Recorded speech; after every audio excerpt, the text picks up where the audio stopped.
эмэгтэй хүн ямар эр хүний хажууд байна гэдгээсээ шалтгаалаад хувирдаг. Хэрвээ арчаагүй сул дорой байх юм бол бүх юмыг нөхөж орж ирээд ааштай ууртай ажилсаг эмэгтэй болж хувирдаг. Нөхөр нь үнэнч биш байгаа зовоогод байх юм бол хин нэгэн хүнээс хайр одоо халамжийг хүсэмжлээд гадуур бас өөр хүнтэй харилцаанд орох нь бас л хэр хүнтэй холбоотой юм байна. Эсвэл итгэлтэй худлаа ярьдгүй нөмөр нөөлөгтэй эр хүний хажууд байвал тэр эмэгтэй сэтгэл амар сайхан эмэгтэй болж чаддаг юм байна.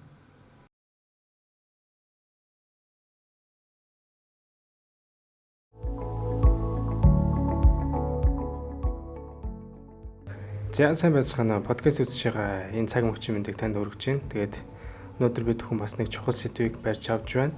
Тэгээд өмнөх дугааруудад та бүхэн ажилласан бол ер нь эрүүл мэндийн чиглэл рүүгээ эрүүл мэндийн салбарын манай одоо докторууд бас орж исэн бол энэ удаад бас яг эрүүл мэндийн чиглэл рүү гэхдээ таны яг одоо сонсоод эхлэхэд амьдралын хувь хүний хөгжил, за хувь хүний сахилга бат эрүүл мэнд тал руугаа бид бүхэн өнөөдөр энэ дугаарыг хийх чинь. Тэгээд зөвхөн бид эрүүл мэндийг 100% яриад байгаас гадна хувь хүний хөгжил, таны сахилга бат хувь хүний тань өөрийн нийгэмд одоо эзэлж байгаа байр суурь, төлөвшил, цаг төлөвлөлт гэдэг энэ олон зүйлүүд бас таны эрүүл мэндэд яаж холбогдоод идэг юм бэ гэдэг талаас нь хамгийн сайн ярьж чадах зочныг бид бүхэн зочин амартай урьсан байна. Тэгээд өнөөдрийн зочин бол лайф коуч Амар Тушаах хүрэлцэн ирсэн байна. Танд энэ өдрийн мэндийг хүргэе. Баярлалаа. Бүгдээр нь бас энэ өдрийн мэнд хүргэе.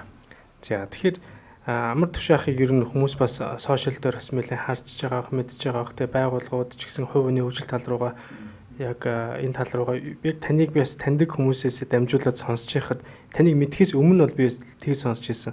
Яг Монголд яг ийм илтгэгч, коуч одоо ийм хүмүүсийн ирэхэд баг голд одоо толгой хүн гэж бол би бол ойлгож байгаа. Тэгэхээр их олон мундаг одоо илтгэгч, мундаг одоо миний мэддэг хүмүүс баг танаас үлгэр дуурайл авсан таны шав байгаа гэж бол би бол хувьдаа ойлгосон. Тэгэхээр тэр хүнтэй бас өнөөдөр ингээд ярих завшаа миний хувьд олдож байгаа гэдэг бол маш том одоо завшаан байна. Тэгээд энэ завшааныг давхар та хүмүүс ашиглаад одоо энэ хүнийг олсон дээр нь бүгдээрээ маш гоё одоо зөвлөгөөнүүдээс давхар суугаараа дамжуулж авъя. Өнөөдөр би ч гэсэн хувь хүн талаасаа, хувь хүний хөгжил талаасаа их олон зүйлийг мэдэхгүй байгаа. Энэ зүйлүүдийг бас би Амар Тушаахын одоо пэйж хуудасаас нь за тэгээд одоо хийгдэг сургалтуудаас нь бас очиж сууя гэсэн бодлууд бол их төрж байгаа. Тэгээд өнөөдөр бас яг бичлэн тантай яг цаг гараа ярилцсан гэдэг нь миний хувьд бол их гоё санагдчих. Тэгээд хоёулаа яриагаа эхлэхээс өмнө та яг энэ чиглэл рүүгээ одоо хэдэн жилийн өмнөөс илүү ихээр оров. За тэгээд ер нь ажлын хоёлоо туршлагаасаа ер нь явандаа хувь хүний хөгжил гэдэг энэ зүйлүүд рүү илүү ингэж одоо сургагч багш одоо энэ одоо бас АФА академиг бас та одоо байгуулсан хүний хувьд энэ зүйлүүд яг юу руу чиглээд байгаа юм бэ? Тэгэхээр хувь хүний хөгжил гэдэг зүйл рүү орох болсон дээр шалтгаанаа хоёул бас яриандаа эхлэе гэж бодож байна. За баярлалаа. Сайхан зөндөө магтаад эхэлж байна. Тэгээд ер нь бол яг багш хүний үүрэг хариуцлага бол ингээл нэг тасралтгүй ажилла хийх хэрэгтэй байдаг. Тэгээд л одоо ямар үр дүн гарч байгааг нь бид нэр ингээ эргээл байн гарахгүй шүү дээ. Тийм учраас ингээл одоо та нар маань ингэж үнэлж одоо танилцуулж тодорхойлж байгаа нэг талаас жоохон ичж байна. Гэхдээ болвол энэ бол одоо хариуцлагатай багш эсвэл одоо жишээлбэл эмч мэрэгчлээ хүний хувьд андгаа дангараа өргөсөн хүний хувьд одоо энэ ажлаа үргэлжлүүлж хийх нь одоо хамгийн чухал зүйл байдаг шүү дээ. Тэгэхээр ер нь бол одоо нөгөө сахилга бат гэдэг зүйл нь карьер дээр яг тэгж одоо илэрдэг юм билэ. Хэрвээ хэн нэгэн хүн ямар нэгэн салбарыг сонгож аваад тэн дотроо ямар нэгэн асуудлыг шийдэхээр орсон болвол одоо тэрнийхээ үр дүнгүй үзэгдлээ явах хэрэгтэй. Гэтэ яг харамсалтай нэг үнэндээ тэр үр дүн айгүй хол хугацаанд гардаг. Эхэндээ нэг жоохон дээшээ гарч ирээ. Тэгээд доошоо унаад буцаж босох хугацаа амар урт. Эхний нэг одоо нэг жоохон одоо үр дүн дээр бол олон хүн урам аваад тэгээд тэр доошоо унж байгаа хоёр дахь хэсгээсээ гарч ирэх аюу хэцүү юм лээ. Тэгээд мэдээж энэ салбарт ороод бараг 20 жил болж байна. Яагаад 20 жил гэж хэлж байгаа? Яг ажилласан хугацаа нь бол 10 хэдэн жил. Гэхдээ би тайлбарлая. Ер нь яг 20 жилийн өмнө би өөрөө тусламж хэрэгтэй хүн байсан байхгүй одоо шил хувь хүний талаас. Гэхдээ бид нар чи ихэвчлэн тийм тусламж хэрэгтэй гэдгээ өөрөө хүлээн зөвшөөрөөгүй явж идэг тийм. Одоо яг бүхнийг мэддэг юм шиг. 26 та залуугийн үед бол тийм байгаа шүү дээ. Бүхнийг өргөж дийлэх юм шиг, бүхнийг ойлгоцсон юм шиг, бүхнийг мэдсэн юм шиг тэгэл бүхнээс илүү юм шиг мэдрэмжтэй явж явах та хамгийн их одоо хүнд байдалд орсон. Хүнд байдал гэдэг нь одоо ерөнхийдөө өөрийнхөө мэдж чадсан зүйлээр асуудлыг шийдэж чадахгүй гэдгээ хүлээн зөвшөөрөх хүртэл бол айгүй хугацаа ордог юм лээ. одоо азар гэх үү эсвэл хувь тавилангаар хөө би жоохон эрт тэр дарамтанд орцсон. Тийм учраас 26-аад одоо надад тусламж хэрэгтэй юм байна гэдгийг хүлээн зөвшөөрөх яг тэр мөчөдөл зөвлөгч амьдралд орж ирж байгаа. Тэрээс зөвлөчөр хүмүүс уулна байдаг юм билээ. Тэгээд 26 настай байхдаа анх ер нь бол за одоо хэн нэгэн хүний тусламж надад хэрэгтэй юм байна гэдэг хүлээн зөвшөөрсөн өдрөөсөө би ер нь карьер эхэлсэн гэж ингэж тоолтой. Тэгэхээр яг 20 жил өнгөрч одоо би 46 настай. Яг тэр үеэс эхлээд яг би хинбэ? Одоо яагаад энэ зүйлийг яагаад хийж болох вэ? Болохгүй вэ? Яагаад хийх ёстой вэ? Юу ямар хэд хязгаарыг давж болох юм бэ? Болохгүй юм бэ гэдгийг бараг амьдралд анх удаа ингэж одоо системтэй гэх юм уу? Тайлбартайгаар сонсож байгаа хгүй. Тэр болтол тэгээд хөрх юм тэгэл гэр бүлээсээ тодорхой хэмжээний мэдлэг болсол нөгөө талаасаа тэгэл нийгмээсээ авсан юмар л явж исэн байна л да. Тэгэл 26 тагаас эхлээл яваад эхний нэг 4 орчим жил бол маш хүнд ийм одоо нөхцөл байдал руу орцсон. Ягаад тэгэхээр нөгөө хойшлуулж явсаар байгаа асуудал чи эхэлт юм байна шүү дээ. Ер нь бол маш олон асуудал шийдэхгүй явсаар байгаа одоо 26 хүртэл амьдэрсэн. Тэгээ маш олон асуудлыг өөрөө үүсгэсэн. Тэгээ тэрийг шийдэж чадахгүй зүхтаагаа явж исэн. Тэгээ тэр асуудал руу ерөнхийдөө бол ингээд намайг буцаагаад оруулсан. Энэ бол ер нь бол би миний хүсээгүй одоо зөвлөгөө байсан. Яг тэр одоо ментороос авсан зөвлөгөө бол би бол хуучин юм шууд ингээд яг ингээд стоп хийгээд тэгээ яг шинээр эхлэе гэдэг бодолтой явж исэн чинь намайг ингээд жоохон бэлдэжсэн буцаагаад нөгөө замбраагүй амьд болгосон амьдрал руу маань буцаагаад ингээд хийцэн ч байх та одоо намайг чиглүүлсэн. Тэгээ тийшээ орох бол би бол одоо маш хүнд нэг 3-4 жилиг тулсан. Хүнд гэдэг бол одоо хэдүүл өндөр жоохон энгийн юм бас ярихгүй гэж би бас дотроос сая нааш ярьж байхдаа бодлоо. Аль болох энэ ярьцлагыг яаж чанартай яг сонссон хүний амьдралд хэрэгтэй тэр үгийг сонгох юмсан гэж би бас ингэж бодсон. Тэгээ тэр 4 жилиг бол би бол үнэхээр одоо хар дарсан зүуд эсвэл хэнийж одоо хүсэхгүй тэр файлыг нээж яагаад орсон гэж ингэж хэлмээр байгаа. Тэр бол одоо энийг сонсож байгаа хүмүүс бол өөрөө мэдэрж байгаа. Чиний хизээч дахиж сөхмөөргүй байгаа тэр бүлэг рүү чи ингээд буцаж ороод тэр замбрааг болгосон юм а одоо очиад янзал гээд ингэж сонсох бол жоохон хүнд байсан. Тэгээд би тэр үед өөрийнхөө одоо нэгдүгээр залуу байсан байхаа, хоёрдугаарт бас жоохон өвдөлтийн дарамт байсан байх, хямралын дарамт байсан байх. Олон юмны тусламжтай. За бас хувь хүний нэг зан төлөв байсан байх. Би ер нь нэг бол бүр маш сайн хүн, нэг бол бүр маш муу хүн болъё л гэж ер нь боддог гэсэн үг тахтай. Нэг тэр дундын хэсэг жоохон амьдрах дургүй байсан. Тийм учраас миний бас нэг жоохон хор шаар. Нөгөө талаасаа манай ментор бол ер нь маш тууштай хүн байсан. Хэрвээ надад тэрийг тийм тодорхой яг ингэнэ гэдгийг одоо тэр хүнд байдалтай нүүрэлтнэ гэдгийг надад ингээд шууд хэлж хүмүүс байхгүй байсан. Хүмүүс ч ер нь бөөрийнхөө юм байл л шүү дээ. Ерөнхийдөө. Харин надад бол чи үнэхээр ингээд одоо зөвлөгөө аваад амьдралаа өөрчлөл шийдмээр байгаа бол наад замбрааг юм очиж янзлахгүй юм. Тэгвэл би чамайг янзлахад туслана те. Яаж ийдэж шээ.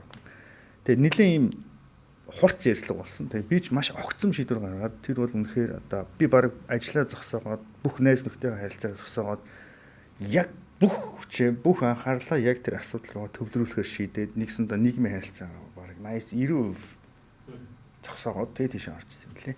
Тэр 3-4 жил бол чанга байсан.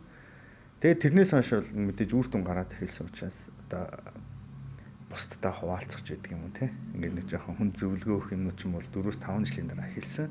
Гэхдээ тэр 4 жилийн одоо хүнд хэсэг байгаагүй бол өнөөдрийн байр суурь дээр ирэхгүй байх байсан. Тэгэхээр карьер 20 жил. Яг олон нийтийн өмнө гарч ирээд нэг 12-3 жил. Тэгээ тэрний дунд яг багшийн ажил хийгээд бас нэг 4-5 жил гээд ингээд иймэрхүү хугацаатай 20 жилийг өнгөрөөсөн байна. Та тэгээс яг ярианыхаа эхэнд яг хүн болгоныг одоо та ингээл ярангууд би ч гэсэн шууд бодоод эхэлж байна л да. Надад ч ямар нэгэн асуудлуудаас цугцсан зүйл зөндөө байсан бай. Тэгээд эндээс би нэг зүйлийг асууя гэж бодоод байна. Одоо ялангуяа бидний үеийн залуучууд за биднээс доош үеийнхэн бол бүр ийм болсон байгаа. Тэгэл хаяач тэгэл одоо найз нөхөд таалагдахгүй бол шууд хаяал явцдаг. Шууд ингээл таслаа явцдаг. Ажил дээр гараад ажил дээр таалагдахгүй байх юм бол өө надад өөр ажил олдно гэдэг. Ялангуяа Z үеийнхэн бол яг ийм болсон байлээ. Өө надад ийм тэр ажлын тэр хүний ирээдүйн зорилгоос илүү тэр хүний өнөөдрийн тэр харилцаан дээр тулгарч байгаа асуудлууд нь өөрт нь амар хүнд юм шиг санагдаад байна. Ирээдүйн үн цэн гэдэг зүйлийг тэр хүн олж харахгүй байх шиг байна. Тэгэхээр сүүлийн үед ялангуяа залуучууд юмнаас хашрах, ажлаас хашрах хэмжээнд гээд таацсан бас сонсож байгаа одоо таны дүү хүүхдүүдээс эхлээд ч гэсэн одоо ингээд юмнаас ингээд Тэгээ надад таалагдахгүй юм чинь би ганц удаа амьдрна. Би ингэж ажиллаж чадахгүй, би ингэж найзалж чадахгүй. Ар гэр дээрээ ч гэсэн би ийм хүнтэй амьдрч чадахгүй гэд одоо хүүхдтэй болсон ч гэсэн хүн бүх юм хаяад яг нэг асуудлуудтай нүүр тулахгүйгээр ингээд дараагийн ахаад нэг өөр гоё юм гарч ирэх юм шиг хүлээлттэй байгаад байна л да. Тэгвэл яг ямар асуудлуудыг бүр хаях хэрэгтэй гэж гэдэг юм уу? Эсвэл ямар асуудлууд нь арай илүү надад үн цэнтэй бэ гэдэг ойлгоход тэр хүнд ямар одоо зүйлүүдийг ойлгох нь чухал юм болоо. Одоо яг ингээл хэлэхээр яг хүн болгоны дотор яг та сайн хэлэнгүү шууд надад бодогдож байгаа байхгүй. За би тэр асуудлуудыг шууд хайцсан. Энэний араас явж байгаа. Тэгвэл надад аль нь үн цэнтэй, аль нь арай хаяхад боломжтой гэдгээ яаж юу ялгах юм бэ? Окей. Сайн анзаарсан байна. Одоо бол би ойлгож байна. Яг одоо маш олон хүний зовлон бэрхшээлийг хамт сонсоод ингээд хамтдаа ажиллаж байхдаа ер нь хүмүүсийн асуудал хандж байгаа хандлагыг одоо ерөнхийдөө гадарладаг болж байна. Тэгээ ер нь бол бид нар ингэдэм байна. Ингэдэм байна. Ингээмэрхүү хандлага гаргадсан байна гэдэг ер нь жоохон ойлгож эхэлж байна 20 жилийн дараа. Гэхдээ мэдээж ойлгож дуусахгүй бах. Ягаад тэгэхээр асуудал эзэж дуусахгүй юм чинь тий. Хоёр юм байна. Юг хаях вэ, юг хаяхгүй вэ? Яг энэ дээрээс ер нь хүн төрлөختөн баг хоёр хуваагдана гэж ойлгож болно. Хөнгөн амархан амьдрахыг хүсэж байгаа нь энэ цаг үеийн ард хүмүүсийн нийтлэг үнэт зүйл байхгүй. Аль болох өөрийгөө өвдөхгүй, аль болох стресстгүй, аль болох хариуцлага авч тэгж өөрийгөө зовоохгүй, аль болох тэгж оцроо олох гэж тэгж өөрийгөө хүнд байдалд оруулахгүй зүгээр тэр өвдөлтөөс зугатаах. Тэр нөгөө амар тайван, пейс одоо юу гэдэг нь те. Энэ бол нэг өнгөцгөн харах юм бол нийгмийн нэг одоо амьдралын нэг итгэл үнэмшил юм шиг. Эсвэл нийтлэг нэг одоо үнэт зүйл юм шиг харагдаж байгаа боловч энэ зүйл бол өнгөлөн талдалт. Энийний цаана бол асуудлаас зугатах хандлага. Нөгөө талаас яг тэр тодорхойлсон амар тайван гэдэг байгаа хүмүүсийн хайгаад байгаа тэр тайван нөхцөл байдал бол одоо хүсэмжит зүйл мөн үгүй мөн. Гэхдээ энэний цаана хоёр хандлага нуугддаг. Нэг нь үнэхээр асуудлыг шийдсэний дараах нөгөө сайхан энэ бол зөв шүү дээ. Энэ бол одоо миний авах ёстой зүйл. Гэтэл нөгөөх нь болохоор асуудлыг шийдэхгүйгээр зугатаагаад ингээ амьсгалж байгаа хоёр хүнийг харахад бол хоёулаа адилхан харагдана. Гэвч хөшгөний хард юу болсон бэ гэдгийг тэр хүнээс өөр хин ч мэдгүй. Тэгэхээр өнөөдрийн подкаст сонсож байгаа бол өөртөө л дүгнэлт хийчээдүүлээ. Би зугатаж яг одоо энийг бол ингэж тодорхойлсон байлээ л дээ. Юмыг хойш тавих гэдэг бол төр зүрийн таашаал авах боломжийг олгодог. Төр зүртэй. Одоо загаас гараад нэг хэдэн хүмүүсийн өмнө юм яриад гингүүт өөгүй би биш. Энэ бол яг ингээд нэг юм төгшүүрээс ингээд төр зогтаад тэр хүн үед намаа ингээд тайвшруулад эслэг болгож байгаа юм шиг боловч олон удаа ингээд татгалзуул миний нэр хүнд, миний карьер, миний байр суурь тэгэл өсөхгүй л гэсэн үг шүү дээ. Фитнес руу ороод юм хийх гингүүт ингээд за одоо мэдэхгүй хүмүүс яаж үгүй ингээд юу байл заас дараа болоо. Яг новын коучтой болж байгаа орооч гэдэг. Ингээ хойш тавиад байх юм бол нөгөө эрүүл мэнд гэдэг зүйл чинь хэсэг хугацаанд дараа нэлээд хүнд байдалд орж шээ. Тийм учраас ер нь хойш тавьсаар байгаа энэ хандлага нь өнгөцгөндөө бол асуудлаас зугатж байгаа. Нийгмийн бүр нэг юм нэлээд том юм сэтгэлгээний юм одоо асуудал болцсон юм лээ. Энийг бүр ингээ тодорхойлцсон. Одоо энэ бол урт хугацаанд бол аюултай. Тэгэхээр одоо хэдүүлээ яг ерөнхий амар тайван байдал гэдэг юм тэр одоо тайван амьдрах гэдэг тэр стрессгүй амьдрах гэдэг зүйлийн ард хоёр зүйл байгаа. Хэлүүд нэг нь ялах юм. Тэгээд ялгаа салгаа асуурч байгаа гэдэг. За хоёр дахь нь бол одоо ер нь бол нийт хүн амын баг ерөнхийлөх юм бол 70-80% имийг шийдэхгүй л байгаа. Ер нь бол шууд зугатаач байгаа. Gen Z дэч биш. Би бол Gen Z бол дуртай. Ягаад тэгэхээр энэ нийгмийнхаа үнэт зүйлээс болоод одоо яг хоёр сэдв орж иж хоёул мартахгүй эргээд нөгөө төрөг орно. Одоо Gen Z рүү жоохон орё. Gen Z яг давуу талтай сул талтай. Гэхдээ тэдний өсөж байгаа нийгэм нь өөрийнхөө сэтгэл хөдлөл мэдрэмжийг нээлттэй хуваалцах эрхийг бид нар өөрсдөө олгоцсон. Тэрний өмнөх үеийнхэн яасан бэ гэхээр нээлттэй илэрхийлдэггүй л болохоос биш айлширж ийсэн, зугатааж ийсэн. Тэгээд бидний үеийнхэн чинь юу бол одоо өмнөх тэр одоо ZX үеийнхэн юу болсон бэ гэхээр жүжигчд болоод хоёр нүртэй хүмүүс болсон л байхгүй. Нүүрэн дээр нэг худлаа. Ажиллаа одоо ингээд дуусах одоо ингээд зөрөгтэй баймаа гэж байгаа боловч яг дотроо нөгөө Gen Z-ийг адилхан яана одоо. Тэгээ тэрийг нуугаад тэрийг бүр өвчин болтол ингээд хатгалж явдаг. Тим үеийнхэн шүү дээ. Тэгтлээ хүн юм чинь хүний өвдөлт бүх үеийнхэн Gen Z нь вэ, Alpha нь вэ, X нь ялгаагүй бүгд л тэр өвдөлтийг мэдэрч байгаа. Гол нь Z болон Alpha нар зүгээр илэрхийлж байгаа. Тэ тэрийг ингээд нээлттэй ярингуут эдгээр станыг шалчхаар юмнууд гэдэг. Тэгж англ яг үүндээ өөрөө ч гэсэн өвдөж байгаа. Тэрийг хэлтгүү. Одоо нууцаар подкаст сонсож байгаа л олж мэдэх гээд байгаа байхгүй. Нууцаар сурдаг. Айгүй нэг талаараа сэтгэлгээний одоо ялгаатай зүйл боловч хүний хувьд бол өвдөлт бүх цаг үед 1200 онд ч адилхан байсан л гэж би боддог. За нөгөө нууж одоо хайж болохгүй хэсэг. Ер нь бол нөгөө 70-80% зогтаадаг. Ер нь бол судалгаа бол хэлсэн. Өөрчлөлтөнд 70% угаасаа сөрөг хариулт үзүүлдэг. 20% нь чамд итгээд ойлгосон ч ойлгоогүй чамааг хийвэл араас нь дахиж тэр нөхцөл байдлыг засгаж оролдож байгаа. Яг ухамсартайгаар тэр бодлуулсан зүйлээ ор засдаг хүмүүс нь 10%. Яг үнийг хэлэхэд энэ 10%-аас өдөртөгч нарт төрдөг, нөлөөлөгч нарт төрдөг. Тийм ч учраас 10% биш 3% нь дэлхийг өдөртөг нэг тийм яриа байдаг шүү дээ. Одоо нэг ерөнхий тодорхойлт. Тэгээ одоо бүгдээрээ тэгвэл хувь тавилангийн тухай ярив. Та ганц амьдрын чиний залуунаас ганцхан одоо энэ дүүрэн машин хотоор явчихна гэвч яг үндэ хэдэн хүн одоо тэр 70-80% амьдарч байгаа хэдэн хувь нь 10% амьдарч байгаа. Өнөөдөр энэ подкастыг сонсож байгаа чиний ажлын карьерийн амбиц цаана байгаа амбиц чи ч гэсэн 10% байхыг хүсэж байгаа. Тэмүүлж байгаа.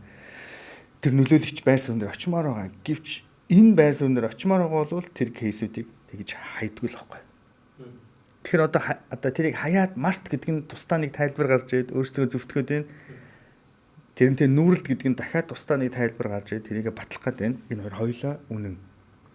Хаяал яваад бай тэгвэл чи нөгөө нэг нийгмийнхаа бүлэг хүмүүс дотор ингээл амар тайван байгаад ямар ч асуудал шийдэхгүй тэгээд хинч чамайг мэдэхгүй чи тэр гэртээ ганцаараа тэгэл амьдрал та. Энэ чи сонголт واخгүй та арчсан нийгэм. Харин тэгсэн юм яагаад супер баатартай кино үзээд байгаа. Яагаад гол дүрийн тухай зохиол уншаад байгаа. Яагаад амжилтанд хүрсэн хүмүүсийн түүх уншаад байгаа. Яагаад юм олж сонсоод ингээд хайгаад байгаа. Цаад хүн чинь бол өөрөө тэр чухал хүн баймар байна шүү дээ. Чухалж байхдаа одоо өөрийнхөө амьдралын эзэн баймар бовч нийгмийнхаа нийтлэг энэ нэг юм өнгөцгөн тодорхойлолтон дээр хитгэн өөрийгөө тайвшруулад зүхтаага тэрийг зөвтгөх гээд ингээд оролдохороо нөгөө одоо гаж урсгал буюу буруу тайлбар, буруу судалгааны бараг ингээд шинжлэх ухаанчсан юм тайлбар үүсгээд байгаа хүмүүс ингээд улам л ингээд олон тайлбар хийгээл тодорхойлт гаргаад тэрийг өмгөөлөд жишээл одоо нэг эмэгтэй ингэж ярьж байхгүй яг намайг тураах гэдэг. Би зүгээр л өөрөөрөө ад жаргалтай гоё ингээд тарганаараа л баймаар байна штэ. Тэнгүүд хүмүүс тийштэй чи өөрөөрөө амьдралдаа яах юм бэ цээц тэгж зовж турж мурж гээд. За одоо энийг сонсохоор юм ч хүнд юу гэж сонсогдож чинь жишээ нь одоо нэг талаас их зөв юм шиг.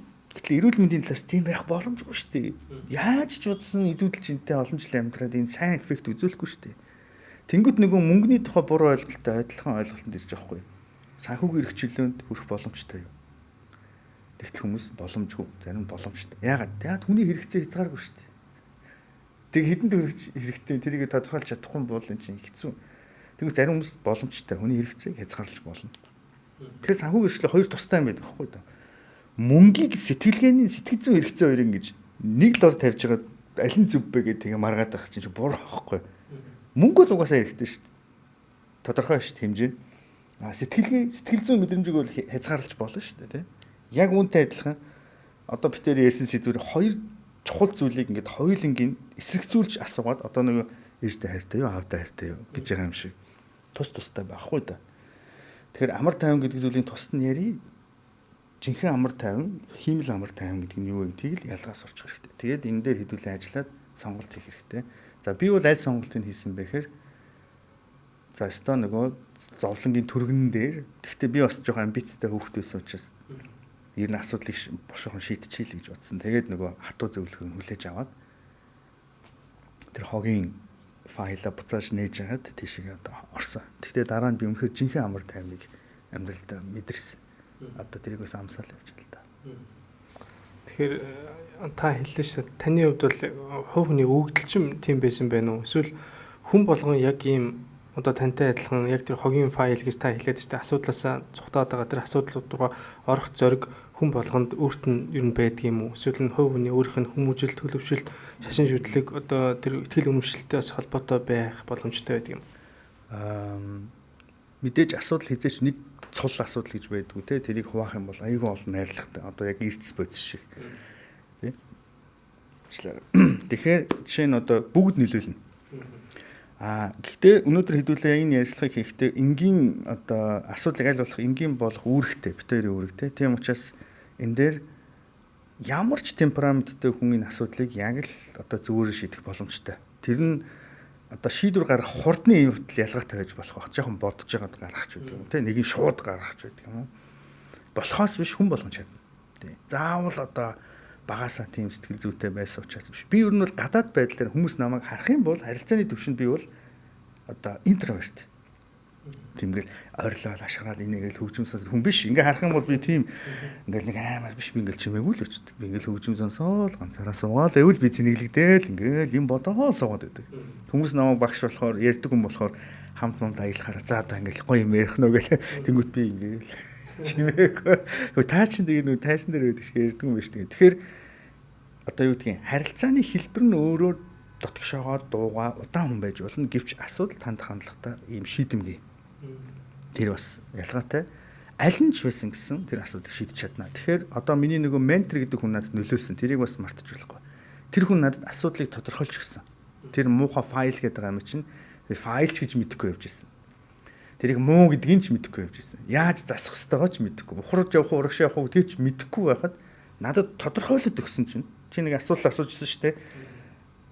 Одоо өвний хөгжлийг одоо шилбэл хаанаас нэг одоо ёстой байдаг юм бэ гэдэг. Тэр бол юу гэсэн үг вэ гэвэл тодорхойлчих юм бол ямар ч хүн харж байгаад антенс нэхлээ гэл яваад орчин. Тэгэхээр тэрийг заавал тодорхойлоход хөндлөнгийн хүний тусламж хэрэгтэй юм билээ. Хүн хичнээн ухаантай ч гэсэн өөрийнхөө асуудлыг өөрөө тодорхойлоод өөрөө шийдэж чаддгүй юм билээ л дээ. Хөндлөнгөөс нэг одоо туршлагатай хүн харж байгаа. Тэр надад тодорхойлчихгүй энэ бол чиний хамгийн муухай хэсэг. Чи энийг хүсэж байгаа. Одоо чи энд байгаа. Тэгэхээр би чамд энийг зааж өгье. Тэгээ чи ийшээ ороорой гэсэн.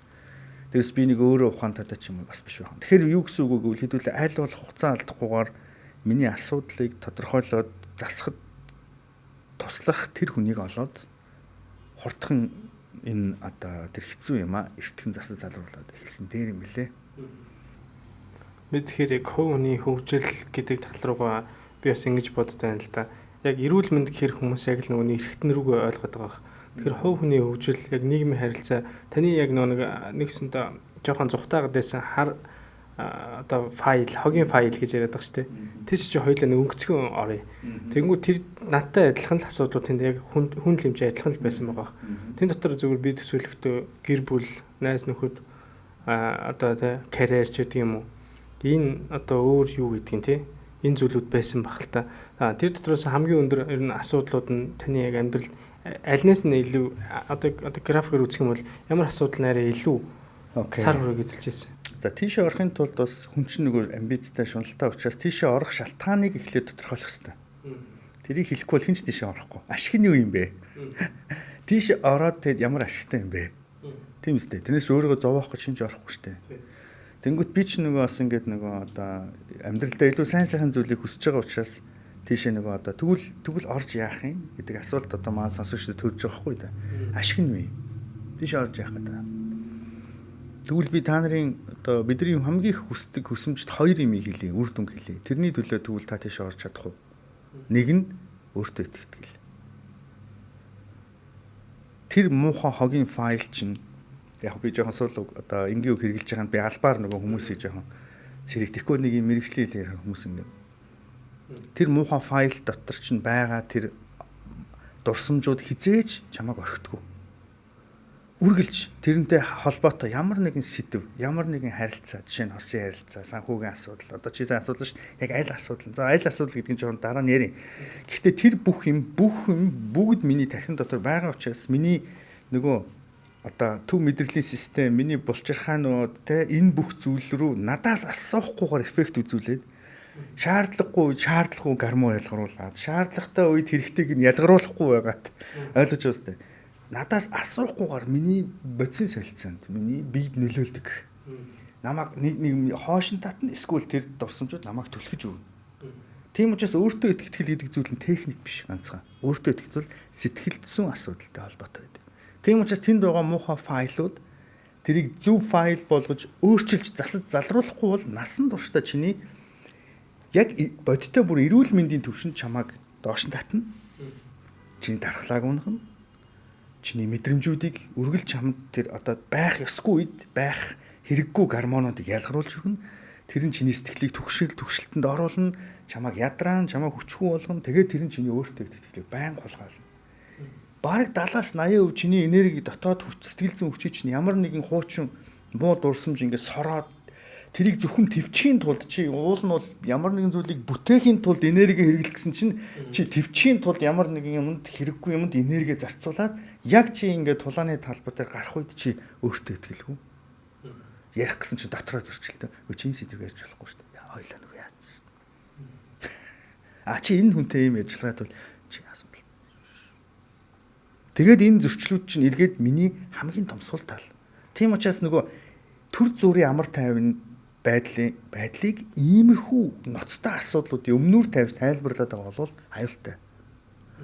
Тийм учраас би хэлье энэ өөртөө итгэл харизм гэдэг юм чинь зүгээр жүжигчдийн ингэж одоо үзүүлдэг чадвар биш. Мэдээж ярианы ур чадвар, илтгэх ур чадвар бол техник. За энэ бол магадгүй тэр өөртөө итгэл харизмын 30-аас 25-30% эзлэх бах техник. Одоо дуу хоолойны өнгө, ярих ур чадвар, инээх. Харин нөгөө зүрх сэтгэлийг дагуулж хүчин зүйл дотоод тэр хүч чинь бол харизм чинь бол яг тархин дотор байгаа жинхэнэ амар тайвнаас чинь тэр хүмүүсийн мэдэрдэг. Хүмүүс чинь айгуу сүнслэг мэдрэмжтэй шүү дээ. Хүнийг ингэ сонсоол вау яасан гоё нэрхтэй хүн бэ гэдэг ч юм уу. Энэ яасан дотортой хүн байж гэдэг юм. Тийм тодорхойлтууд байдаг шүү дээ. Эсвэл хүмүүс энэ айгуу сүнслэг дуу, айгуу сүнсгүй дуу гэдэг яриад байдаг. Тэр нэг мэдрэмжийн тухайн асуудал чинь нөгөө neuroscience дээр хэлж байгаа шиг миний тарих, хүмүүсийн тарих хоорондоо нууцгүйгээр зарим мэдрэмжээ шууд хуваалцчихдаг.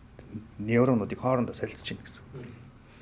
Тэгэхээр чинь миний дотоод жинхэнэ амар тайвныг тэр хүмүүс мэдэрнэ гэсэн үг байхгүй.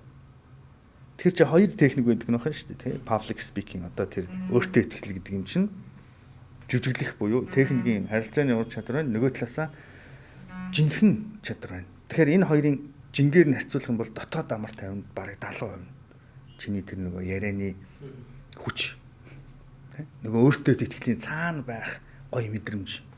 Хүмүүс нөгөө антенаараа нэг мэдрээд байна гэдэг шиг юм орж ирээд байна гэдэг шиг энэ яах вэ нөгөө neuroscience واخгүй да. Хүмүүс нөгөө яриаггүй багт нь уншаад тэр хүний дотоод сэтгэлийн давуу талыг мэдрээд байна шүү дээ, нэг амар тайвныг шууд хүлээн зөвшөөрөд байна шүү. Тэгэхээр эн чинь бол одоо нууц биш. Тэгэхээр тэр файл бол гүндээ хүнийг насан туршид нь бүтлгүй ямар нэгэн баг үр дүнтэй амьдруулахад нөлөөлөх аюултай юм л гэж ойлгох хэрэгтэй. Тэрийг өнгөцгөн зүйлтэй харьцуулж болохгүй. Гэхдээ тэр амар тайван өөртөө итгэл гэдэг зүйл нь чиний амьдралд яг жинхэнэ чанартаагаараа бай гэж бодож байгаа бол тэр асуудлыг шийднэ. Өөр арга байхгүй. Гэхдээ асуудлыг шийдэхэд мэдээж маш их одоо туршлагатай зөв зөвлөчгөр хүмүүстэй болгоомжтой оролдохгүй бол болгоомжгүйгээр харьцах юм бол эргээд буцаад бүр нөгөөх рүү ороо гацаад тэрнийхээ дарамтанд ороо гарч ирч чадахгүй ч магадгүй байхгүй бас нэг талаас энэ сэтгэл зүйн асуудал хүнд байдаг. За өөртөө итгэл ашигтай. Тийм учраас тийшээ орох хэрэгтэй. Өөртөө итгэл дотор чи ингээд энийгээ юутай холбоотой ойлгочих. Би жоохон хүмүүсийн нөгөө ашигтай юмтай холбохгүй байна л да. Захим орчиндох нөлөө, бизнесийн нөлөө, найз нөхдийн доторх нөлөө, удирд хуурч чадварыг чинь цаана байх харизм, энэ бүх тэр одоо нүдэнд харагддгүй тэр одоо soft skill гэдэг шиг тэр зөөлөн чадваруудын цаана байдаг хүч нь дотоод зөрчлөөсөө дотоод зүр сэтгэлээсээ эерэг энерги хүчийг татаж оруулж ирэх чадвараас шалтгаалдаг юм аа. Аль болох тэр дотор байгаа файлыг хэдүүлээ зөв зэгцэлчих юм бол энэ эсэргээрээ чиний хүч болно. Тэгэхээр чиний одоо ингээд контент хийж явахдаа ч гэсэн ярьж хүмүүс чинь бүх хүн тийм шүү дээ. Ингээд ямар нэгэн контентыг үзэхгүй гэдгээ мэдрэмжээр сонсож байгаа шүү дээ. Мэдлэгийн хувьд бол 30-40% хэрэгтэй үг байна уу гэгээд дараа нь дуу хоолойг сонссноо сонсоод амарч юм шиг. Тийм байна тий. Амар өртөө ихтэй харизмтай. Тэгэхээр энэ бол таны шууд амжилттай холбоотой бас. Эсвэл хичнээн жүжиглээд амжилтгүй байгаад байгаагийн бас шалтгаан бас тэрнтэй холбоотой. За ингээд тайлбарлавал магадгүй хэдүүлээ тэр файл руу орох жоохон зөриг одоо нэмэгдэж магадгүй. Одоо ямар сонсогч ийн ингүүл. Одоо ингэж ярихаар яриа илүү нэг тийм яаж эхэлж нэг юм тодорхой нэг юм тодорч эхэлж байна одоо асуудлууд нь. Гэхдээ хамгийн хэцүү намайг зовоосон юм нь бол хайр сэтгэлийн асуудал байсан. Яг бол би чи 26 таа байсан юм чи. Нөгөө ер нь хайр бүх наснд л мэдрэмж өгнө шүү дээ. Нэг юм ихтэй хайртай болоод эхнэрээ болгоод өөр хүүхэдтэй болоод тэгээ амьдрах гад ингээ хичээсэн чинь тэр хүнээ ингээ хамгаалж чадахгүй Миний хайр нь тэр хүнийг жаргахгүй тэгээд тэр нь ингээд миний хяналтнаас гадуур би яаж чичигээд ингээд нөлөөлж чадахгүй тийм сонин өвдөлт одоо за байшинг болгон гэл засчихна. Тэгээ харилцааны асуудал чинь засах амар төвхтэй. Энэ бол хамгийн өндөр чинь дарж ирсэн асуудал байсан. Тийм мэдээж. Хоёрт нь нэг юм сонирм. За энэ бол айгүй ер нь биний ярьж байгааг үсдэв шин. За хоёр дахь өвдөлт нь юу байсан гэсэн чинь хүн ингээд бас өөрийгөө бодоод идэм л. Миний залуунаас өнгөрлөө. Миний цаг хугацаа алгууллаа. Би миний мөнгө. Би ер нь өөрөө гэсэн эд хөрөнгөтэй байхгүй мó. Одоо нөгөө гэр бүлийн харилцаанд дотор гарч ирж байгаа зөрчлийн нэг нөгөө талд нэг ийм хэрэгцээ байт юм л да. Хувь хүний хэрэгцээ. Би ч өөрийн гэсэн өсөл мөрөөдөлтэй. Би ч өөрийн гэсэн сонирхолтой. Яг тэгэхээр нөгөө хамтын амьдралд орж үзээгүй хүн чинь ингээд нөгөө бүх юм нэг болгоо ингээд явсан чинь дараа нь тийм асуудал. Энэ бол айгүй нууц асуудал байсан. Би энийг бол тэр болгоо ярьдгүй л те. Одоо өнөөдөр ярьж байна. Тэгэхээр энэ нөгөө хувь хүний хэрэгцээ гэдэг юм чинь баг одоо карьер дээр ч гэсэн айгүй хүчтэй нөлөөлдөг. За миний карьер яах вэ? Миний албан тушаал яах вэ? Хүн дандаа өөрийгөө бодоод шүү дээ. Багийнхаа ингээд дэмжихэд би охирчих гээд байгаа юм шиг. Эхнэртээ ингээд бүх мөнгө өгөөдсөн ч сүлдээ би ч юмгүй болоод байгаа юм шиг те. Хүүхд өгөөдсөн чи миний залуунаас байхгүй болоод байгаа юм шиг. Энэ нэг юм ерөнхий айдас яг энэ осын харилцаанд тойрсон олон асуудлуудыг ингээд одоо хүчтэй болгочихсон. Тэгвэл ихэнхдээ хүмүүс нүүрэн дээр хувийнхаа ямиг ярьдаг юм лээ. Чиний буруу миний зөв чиний буруу. Ийм л юмыг ингээд ил тавьдаг болохоос цаана байгаа хэрүүлийн яг алимыг тэр айцыг ер нь л ярьдаг. Баг болоод ажиллахаар бизнес хийхэд яг юу болдог вэ? Хувь хүн бол өөрийгөө бодоод байдаг байхгүй. Амар хэцүү. Гэхдээ эхлээд хэдүүл нийлээд энийгээ ингээд тэгчихвэл манай ажилтай. Манай одоо явахгүй болохгүй. Гэхдээ ингээл нэг яг ингээд нэг жоохон зориулт гаргач игээд тэгэхээр л надад ямар ашигтай ингэж бодогдоод байдаг. Би хэдэн хувийг авах юм бол. Ингээд хоёулаа гоё эхлээл явж ирсэн гинт хэргэлзээл. За миний гэрээ яг зөв байсан уу буруу байсан уу? Би охирчих үед гэж. Энэ нэг юм хувь хүний юм одоо өөртөө итгэлгүй байдал айдас нь бизнесийн харилцаа, осын харилцааг амар хүнд болгох юм бэл. Энэ яг битэрээс жоохон салж ийн гэхдээ намайг зовоож исэн зүйлүүдийн нэлээд дотор томжинд харж исэн зүйл нь нэгдүгээр тэр хайр сэтгэлийн харилцаа амар хэцүү байсан. Хоёрдугаар хайртай хүнтэйгээ амьдэрсэн чинь хувийн үзүүлэлтүүдтэй яаж тэнцвэртэй авч явах вэ гэдгийг мэдэхгүй байсан. Аав хүн тэгээд спортоор яаж чийлэх вэ? Аав хүн яаж өөрийнхөө гоосоо хансаа аав яаж нөхөр яаж хувийн санхүүтэй байх вэ? Эхнэрээсээ хамаарахгүйгээр нөхөр яаж гэр бүлийн төлөө бүхнээ зориулаад бас өсөл мөрөөдлийнхөө төлөө бас яаж ажиллах вэ? Энэ хооронд амар төвхтэй юм лээ. Тэгээд тэрнээс болоод бас айгүй их зовсон. Энэ хоёр бол тэгээ мэдээж энд холбоотой 3 дахь нэг сэдв нь мөнгөний асуудал нэлийн чанга санхүүгийн асуудал. Mongolian Camel Ингний хормог. Говийн шимт хормог.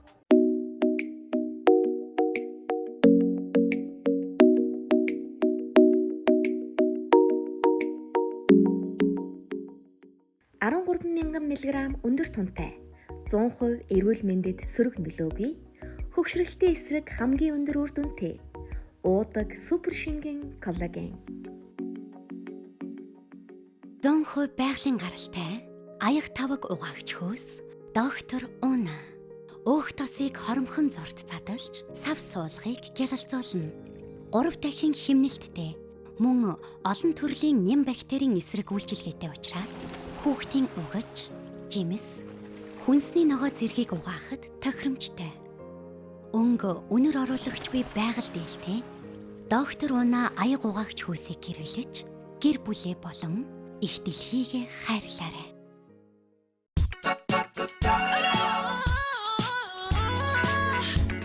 Эрт хүчтэй эрүүл амьдрах бидний сонголт хаалгай шампунь.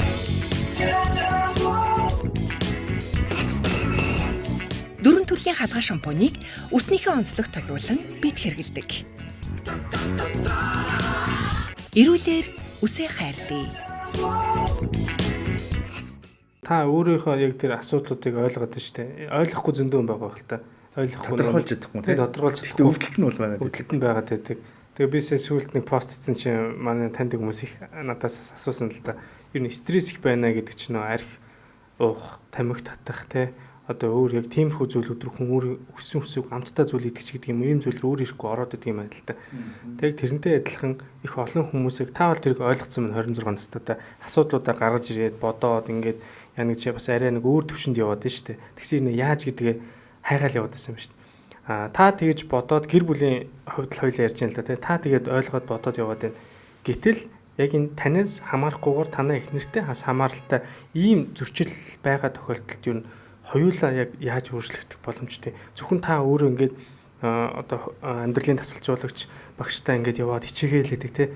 Та хичээгээл байдаг. Таны үр дүн ингээд гарах гингүүд нөгөө хүнээс хамааралтай зүйл үүсэт байвал тэрийг та яаж юу гэр бүлийнхээ хүнд ойлгуулах гэдэг юм ийм зүйл юу яаж байж болох юм.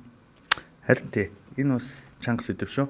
Одоо манай зарим үйлчлэгчнэр яг өөрөө эхлээд зөвлөгөө аваад тэгээд гэр бүлийн өмнө ойлгохгүй байхад үр дүн гарах аюу хэцүү байдаг. Тэгэхээр одоо нэг л арга үлдсэн. Ер нь бол хоёр арга байна. Гэхдээ нэг нь ажиллана.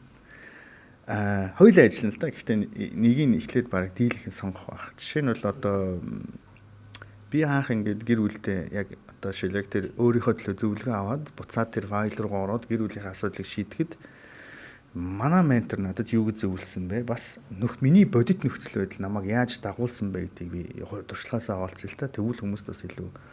За жишээл манай эхнэр намайг яаж өөрчлөгдөх гээд байгааг, яаж юуг одоо зөв хийх гээд байгааг мэдэхгүй байж болно. Ойлгохгүй байж болно, хүлээмжшүүлэхгүй байж болно.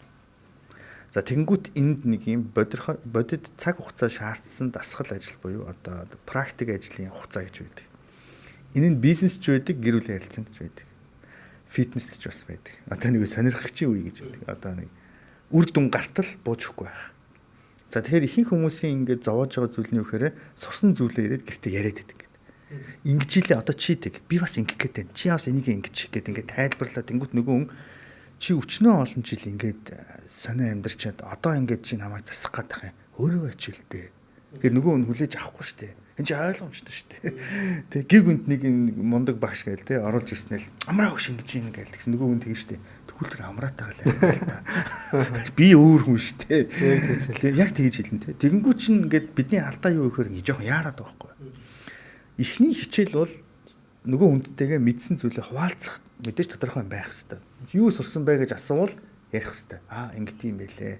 Би юм ойлгосон. Тэрнээс нөгөө чи ингэ хамтдаа өөрчлөлтий гэдэг ингэх юм бол яг хэрүүл болж байгаа байхгүй.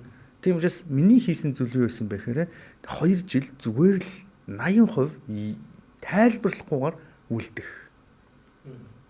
Би юу хийсэн хэлэх үү? Би урд нь тэгж яваа юм билээ. Би тэгээд яг тэр үйлдэл дээр юу байсан гэхээр тархин дотор одоо юу гэдэг нөгөө хүндээ хүлээн зөвшөөрөгдөж одоо өөрчлөлтөө батлахын тулд ярих биш бүх мэдрэхүүнүүдээр нь дамжуулж тэр хүний дотор нэг хан барих одоо нэгсэн дата дамжуулах процесс байдаг гэдгийг одоо ойлгох хэрэгтэй юм лээ. Би нэг юм хийнгүүт тэр хүн харж байгаа. Тэгэл хотлаа л гэж бодож байгаа. Би нэг юм ярингууд тэр хүн харж байгаа. Цас гэж бодож байгаа. Энэ маш олон жижигхэн детальтай ийм хан үрж байгаатай адилхан. Тэгээд тэр нь тодорхой хэмжээний хугацааны дараа нэг тодорхой байр суурь тархин дотор эзлэх үед тэрнтэй холбоотой нөгөө дааврууд. Одоо нөгөө нэрэл хөрх юм одоо үнэн шүү гэдэг тэр хүлээн зөвшөөрөл. Яг тэр нөгөө олон жилийн хоёр чинь хамтдаа байхдаа нэгсэндээ бараг сөрөг мэдээлэл нь миний тархин дотор их байхгүй. Тэрнтэй холбоотой намайг харангуут зүгээр шууд биеийн хямраал, уур нүрэл. Гэтэл ийм байдалд хүрэхэд хэдэн жил зарцууллаа. Энэ байдлыг эдгэхийн тулд дахиад энэ зэргийн хугацаа шаардна гэдгийг ойлгох хэрэгтэй. Гэхдээ хувь хүний сахилга баттай холбоотой сурсан зүйлээ доор хаяж 1.5-аас 2 жилийн хугацаанд хийх ёстой. Энийг зүгээр мартчих. Хүмүүс жимд орж ирээд ингэж хэлдэг байхгүй. За одоо энийг л байхгүй болгоч. За одоо энийг л байх. Одоо энийг л байхгүй болгоч. Гээл талент хараад ингэ яриад байдаг. Энэ бол бараг өөрийгөө сэтгэлээр унаж явах. Яг л эн чинь тийм хурдан байхгүй болохгүй. Нэлээд хэдэн цаг хугацаа сар магадгүй жил. Тийм учраас зүгээр л дасгалаа хэрэгтэй. Яг үүнтэй адилхан зүгээр л сурсан зүйлээ зүгээр л одоо санхүүгээ яг л илтөд тайлагнаал эхлэх хэрэгтэй юм байна. Яг ингээд нөгөө энийг би ингэж нэрлээд байгаа. Үннээр эмчлэх арга. Бид нар ингээд зөв зүйлийн төлөө худлаа хэлсээр бод нөгөө хүнийгээ гэмтээгээд тэгээ итгэхээ болоод. Одоо ингээд би 300 мянган төгрөгөөр авах байсан юмыг авчил 500 мянгаар авчаал их нэртэй 300-аар авсан хөө гэдэг хэлждэг. Тэнгүүд нөгөө нейросайенс чинь ажиллаж байгаа шүү дээ. намайг нөгөө хамт амьдарч байгаа юм чинь харангуйта хотлоо ярьж байгааг мэдэхгүй мэдэрнэ. Дата өгөхгүй. Би факт баримт нотлох баримт өгөхгүйгээр худлаа ярьж шít. Тэгээ яг 300 авсан.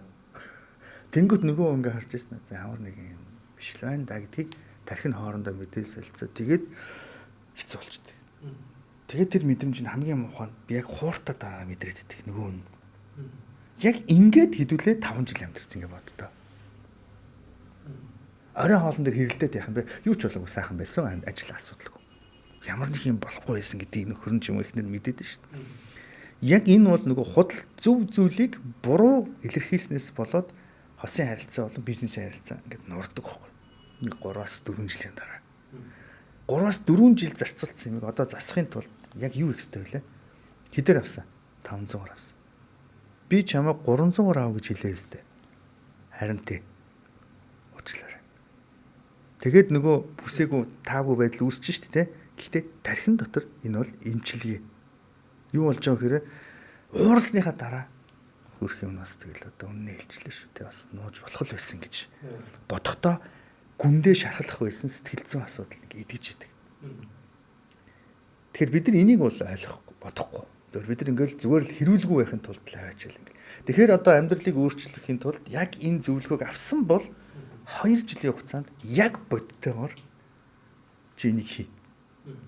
Тэгээд чи тэр дарамтыг мэдэрнэ, хэрүүлийг. Үннээ хэлсэн чинь болоо 3 цаг дуугаа ураа нөгөө юм чинь ингээл мухаарал. Тэр дарамт үстэй бас те. Би энийг авахгүй тулд худлаа хэлдэг байсан юм байл та урд нь. Тэгээд энэ 3 жил өнгөрсний дараа та хоёрын хамтрал эсвэл хамтын амьдрал дуусаа. Яагаад? Тарих ингэдэг юм байна. Заавал эсрэг хүүснийхээ хүнтэй явуулсныг араар тавьсан гэж тодорхойлохгүй. Араар тавьсан гэдэг нь хуурцсан гэсэн утгатай. Хуурцсан гэдэг нь юу гэсэн үг вэ гэвэл юу ч хийж болно. Тэр хүнд тодорхой биш мэдээллийг худлаа дамжуулсан. Ингээд тэр хүн дахиараа мэдэрсэн худлаа ярьж байгаа гэдэг. Тэгээд тэр хүн яаж авах вэ? Хардсан. Хардл гэдэг чинь юу гэсэн үг вэ? Тодорхой биш өгсөн мэдээлэл дээр тарих өөрөө таамаг дэвшүүлдэг. Тэр таамаг нь таарахгүй ч гэсэн далд хумсар үнийг хийсвэр гэж ойлгож чаддгүй. Ингэсэн болов гэж бодонгууд нөгөө тийч хуулаад авчих шин. Өгөөл ингэсэн болов нөгөө далд хумсар тийг хадгалж. Хадгалж ийснэ тэрнээсээ буцаагаад дааварлууч нөлөөлөл. Тэгэл нөгөө өвдөлт уур ийм их замраг байдал үүсдэг. Ийм учраас хэдүүлээ энийг бас ойлгоод одоо энд бас их зориг хэрэгтэй юм билээ. Тэгэл би нэлээд хэдэн жил 2 жил тэгэл дандаа л хэрүүл уралтай байсан да тэр үед. Хэрүүл гэдэг нь одоо алтайгаа хүлээн зөвшөөрөх гэх юм уу. Тэгээд тэр таагүй байдлыг хүлээж авах гэсэн үг. Бодтойр нь хоцорчлоо уучлаарай. Эсвэл юу ажиллаа. Сая ингэ төвжрээд тэгээ хоцорчлоо. Биш. Цагаа зөв төлөвлөж чадсан уучлаарай. Өөртөө буруу уучлахгүй юм биш. Тий. Яг бодтойр яг тэр асуудлыг үнээр нь тавина гэсэн үг. Хаана явж ийн гэрээсээ яг гарч ийн. Гэхдээ би ч яг одоо ирж явах хэрэгтэй шүү дээ. Харин тийм ээ. Би яг одоо гараад хоцроод очих нэ. Би урд нь бол орж явна. Энэ бол энгийн харилцаанд өдөр болгон гардаг алдаа шүү дээ. Яг орж ийн. Тэнгүүд би яг орж ийн гэдэг нь яг орцны хаалгаар орж ийн гэж би бол ойлгоно. Тэгээ хүлээсэн чинь 20 минут байхгүй. Хаана явж гэсэн чинь яг орж ийн. Утгагүй орлоо. Тэнгүүд энийг том асуудал биш ч боловч тэл тэр хүнийг босоод мэдлэх байсан бол би босгоор мэдлэхээс ахуулаад ингээл нөгөө үнэлэмж гэдэг юм гунаа явчихдаг. Тэгэхээр энийг л хэдүүлээ одоо ойлгочих юм бол тэр процессыг одоо нөгөө эхнэр нь хүлээн зөвшөөрөхгүй бол би зүгээр л гэж хэлэх гээд байхгүй. Одоо тэр хос нь ойлгохгүй байвал it's okay. Зүгээр одоо нэг хүлээж илээ. 2 жил зүгээр тасралтгүй энийг үлдэх хэрэгтэй. 2 жилийн дараа чамаас өөрөө асуу. 2 жилийн хүмүүс сэтгэлээр унж байгаа хаа уучлаа. Бодсноос нэрээ урт хугацаа хэлсэн. За яг 1.5 жил. Тэгэхээр тийг зөөлрүүлээд яах юм. За 2 жил. Мэдээ жижиг үр дүнгүй зөндөө гарнаа.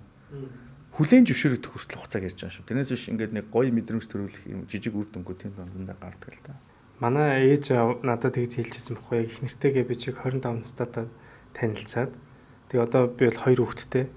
Гэтэ яг таньсаа яг хосын харилцаатай холбоотой ярингууд надад ч яг айгүй олон гэд бодол нэрээ тэгмээр юм байна гэсэн их гоё тийм юу санаач гэдэг юм уу те. Нэрээ яг тантай адилхан яг худлаа ярьжсэн тийм яг тохиолдод байдаг байхгүй одоо машин мотоцикл дээр ч юм уу ингээл янз бүр юм аваад хямдхан авсан гэдэг юуг л нөхрүүд болон баг хэлж байгаа.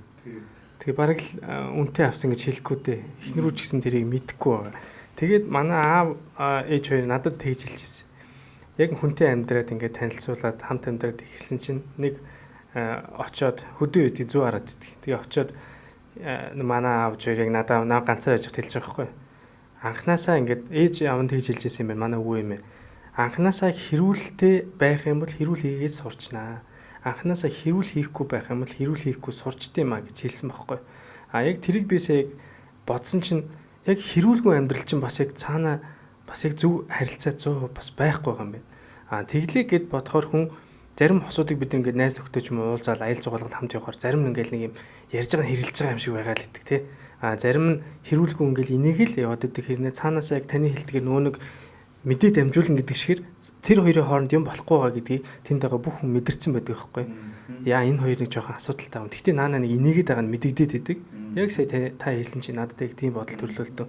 Тэгэхээр яг энэ хэрүүл уруулыг яг олон хүмүүсийн хажууд хүн ингээд харилцаагаа засгаад хэрүүлээд явах ёстой мó эсвэл хоёулахна байхдаа яг ингэж одоо ярилцах ёстой мó хэрэлдэх ёстой мó тэнд хажууд нь найз нөхөд байхад тийм үү ээж аав байхад үр хүүхэд байхад ч гэдэг юм уу ийм хүмүүсийг хөндлөнгийн хүмүүсийн хажууд нэг хүн нэхлэх муухай хэрүүлтэй хүмүүс шиг байхад байх юм уу гэдгийг бас та чиглүүлээд өгөөч. Одоо яг ингээ хэлэнгүүт хүмүүс одоо нэг хоорондоо жоохон бас хэрэлдээд байх хэрэгтэй байна гэд хаан чамаагүй хэрэлдээд байж магадгүй л тийм. Үгүй одоо нэгэнт ингээ ууралдсан байхад хүмүүсийн хажууд чи бити ингээ ээж аав хажууд над царай маргаа ингээд байдаг. Энэ бол нэмэргүй мөлий. Тэгэл нөгөө чи ууралснаар уурлаад дуусчих. Хэдүү жоох урт хугацаанд нэрээ. Ер нь ийм байдалд ормооргүй байгаа бол төрөөнийхөө ямар одоо хилцэн дээр. Хоёулахнаа байхдаа л үннээ хэлээл одоо асуудлуудаа ярьцсан дээр. Нэгэнт хүмүүсийн хажууд байх юм бол эсрэгээр би арай өөр зөвлөгөө өгье. Нэгэнт ингээд ихнэр нь ууралсан баргар байж байгаа юм бол найз нөхдөс нь ноогод хэрэггүй. Битээр сая жоохон маргаа да. Цаа жоох хууртай. Энэ маргааш болох. Тэгэхгүй ингээл хөш хүмүүс хажууд өсч байгаа инээлтэй. Жоохон хөөе. Чи ээж аав хүнлэлтэй чи. Гэл иймэрхүү харилцаар ингээл нэгэнт асуудал угаасаа шийдэгдэггүй байхад ямар нэгэн шийдэл болоогүй байхад эмэгтэй хүмүүсийн нэг онцлог тэр шүү. Эмэгтэй хүмүүсийг ер нь ингээд амар тайван болдог зүйл ерөөсөө тодорхой байдал юм бэл. Юм бол тодорхой байж ивэл цаад чинь бүр айгүй давуу талтай бас. Жишээл манайг өөрчлөлт хийж байгаа нөхөр нь ингээд өөртөө мэдэхгүй байж гинт мэдээд амар хямарсан. Тэг хэлж байгаа байхгүй. Надаас нуухгүй л байвал энэ чинь дараа л дуусчих штэ. Нэг л өдөр энэ чинь дуусчих штэ. Тэрийг төлөх нь яг хэцүү гэхдээ чи болно штэ. Ихтэл 400 сая төгрөгийн үр тавьчаад хэлэхгүй байгаа нь би ингээд энэ хүнтэй ер нь амьдрч болох юм уу болохгүй юм уу гэж ингэж одоо бодож байна гэж байгаа байхгүй. Тэгэд нөхөр болохоор юу гэж бодож чи мэдэж штэ. Уурлуулад яг л гэж бодож штэ өөр хэмтэй. Тэнгүүт ихнэр болохоор юу гэж байна. Гэхдээ тэр хідэн төрний үр нь хамаагүй штэ. Ингээд чи хамт амьдрч байгаа юм бол ингээд асуудал ярил та. Эмэгтэй хүмүүсийн давуу тал тэр. Бид нар болохоор уурлагаас найгаад байгаа. Эмэгтэй хүмүүс болохоор нууц байх нь нас айж байгаа. Энийг хоёр талдаа хоёулаа ойлгох хэрэгтэй. Эрэгтэй хүн болохоор заавал нэг өөр хүүхэнтэй болчхоор юм нуудаг гэж юм уу эмэгтэйчүүд боддог. Үгүй шүү дээ. Зүгээр л уурлуулмааргүй л байдаг. Ирчүүд болохоор нэг тийм орой хоолн дээр нэг хэрүүл уруулгүй л баймаар байдаг. Ээж аавынхаа хажууд тэднийхээ сэтгэлийг түшээхгүй л баймаар байдаг. Үр хүүхдийнхээ хажууд нэг хэрүүл уруулгүй л баймаар байдаг. Энэ бол эрэгтэй хүн болгоны л хүсдэг нэг юм одоо өртөн байхгүй. Тэнгүүт эмэгтэй хүн болохоор тэрийг ойлгохгүй байхгүй. Эмэгтэй хүн үнэ хэл. Яг тэгсэн юм уу тээг юм уу? Ээж аав нь хажууд байна тэр хамаагүй. Би тийм аяглаад үнэ хэлэхгүй бол би ингээд очиж шүү зүгээр ингээд дуурахгүй шүү. Тэгэж ярих юм бол би наад баярт чи очихчгүй. Үгүй чи юу яриад байгаа бэ? Цагаан сар шүү дээ. Хоёлоо очиж. Үгүй чи надад үнэ хэлэхгүй л золохчгүй. Тэнгүүт ирчүүд чи тэнийг юм уу? Асуудал чинь дараа шийднэ. Чи ямар ч гэсэн одоо энийгээд очиод миний автаа цолох. Тэгэхээр энд нэг эрэгтэй эмэгтэй хүний бас ялгаа надаа. Тэгэхээр би бол эмэгтэйчүүдтэй их олон миний харилцагчдын бараг 60% нь эмэгтэйчүүд. Тэгээ би ингээд эмэгтэй хүмүүсийг илүү ойлгож. Тэг давуу тал нь айгүй мундаг юм гэлээ. Да цаадуулж харин ирчүүчийг хутлаа инехгүй байхгүй ингээд. Бид нар болохоор ингээд peace болно л гэж байгаа. Гэтэ энэ бас бидний давуу тал. Айгүй олон юм ингээд өнгөрөөгөө тайван суугаад асуудаг ярьж чадна. Энэ бол ирчүүдийн даваа тал. Гэтэ гэр бүлийн харилцаанд ондоо. Гэхдээ ер нь бол бизнес дээр ч гэсэн ер нь бол тийм худлаа болно гэдэг ч бас аюултай л таас. Тийм учраас эмэгтэйчүүд нийлсэн хамтрагч байгаад эхнэр нөхөр болвол яг нөгөө давуу тулс бол далаа ингээд нөхөөл явал супер юм билээ. Биний ажлын үр дүн дээр бас манай эхнэрийн ингээд нэг адгуу ингээд нэг имийг шахаад байгаа байдал намайг амар их ингээд нэг стресстүүлдэг байсан. Одоо эргээд бодоход миний карьерийн бас хурд тэр хүний эхнэрийн тэр нөгөө төлхөлд одоо ярьчих.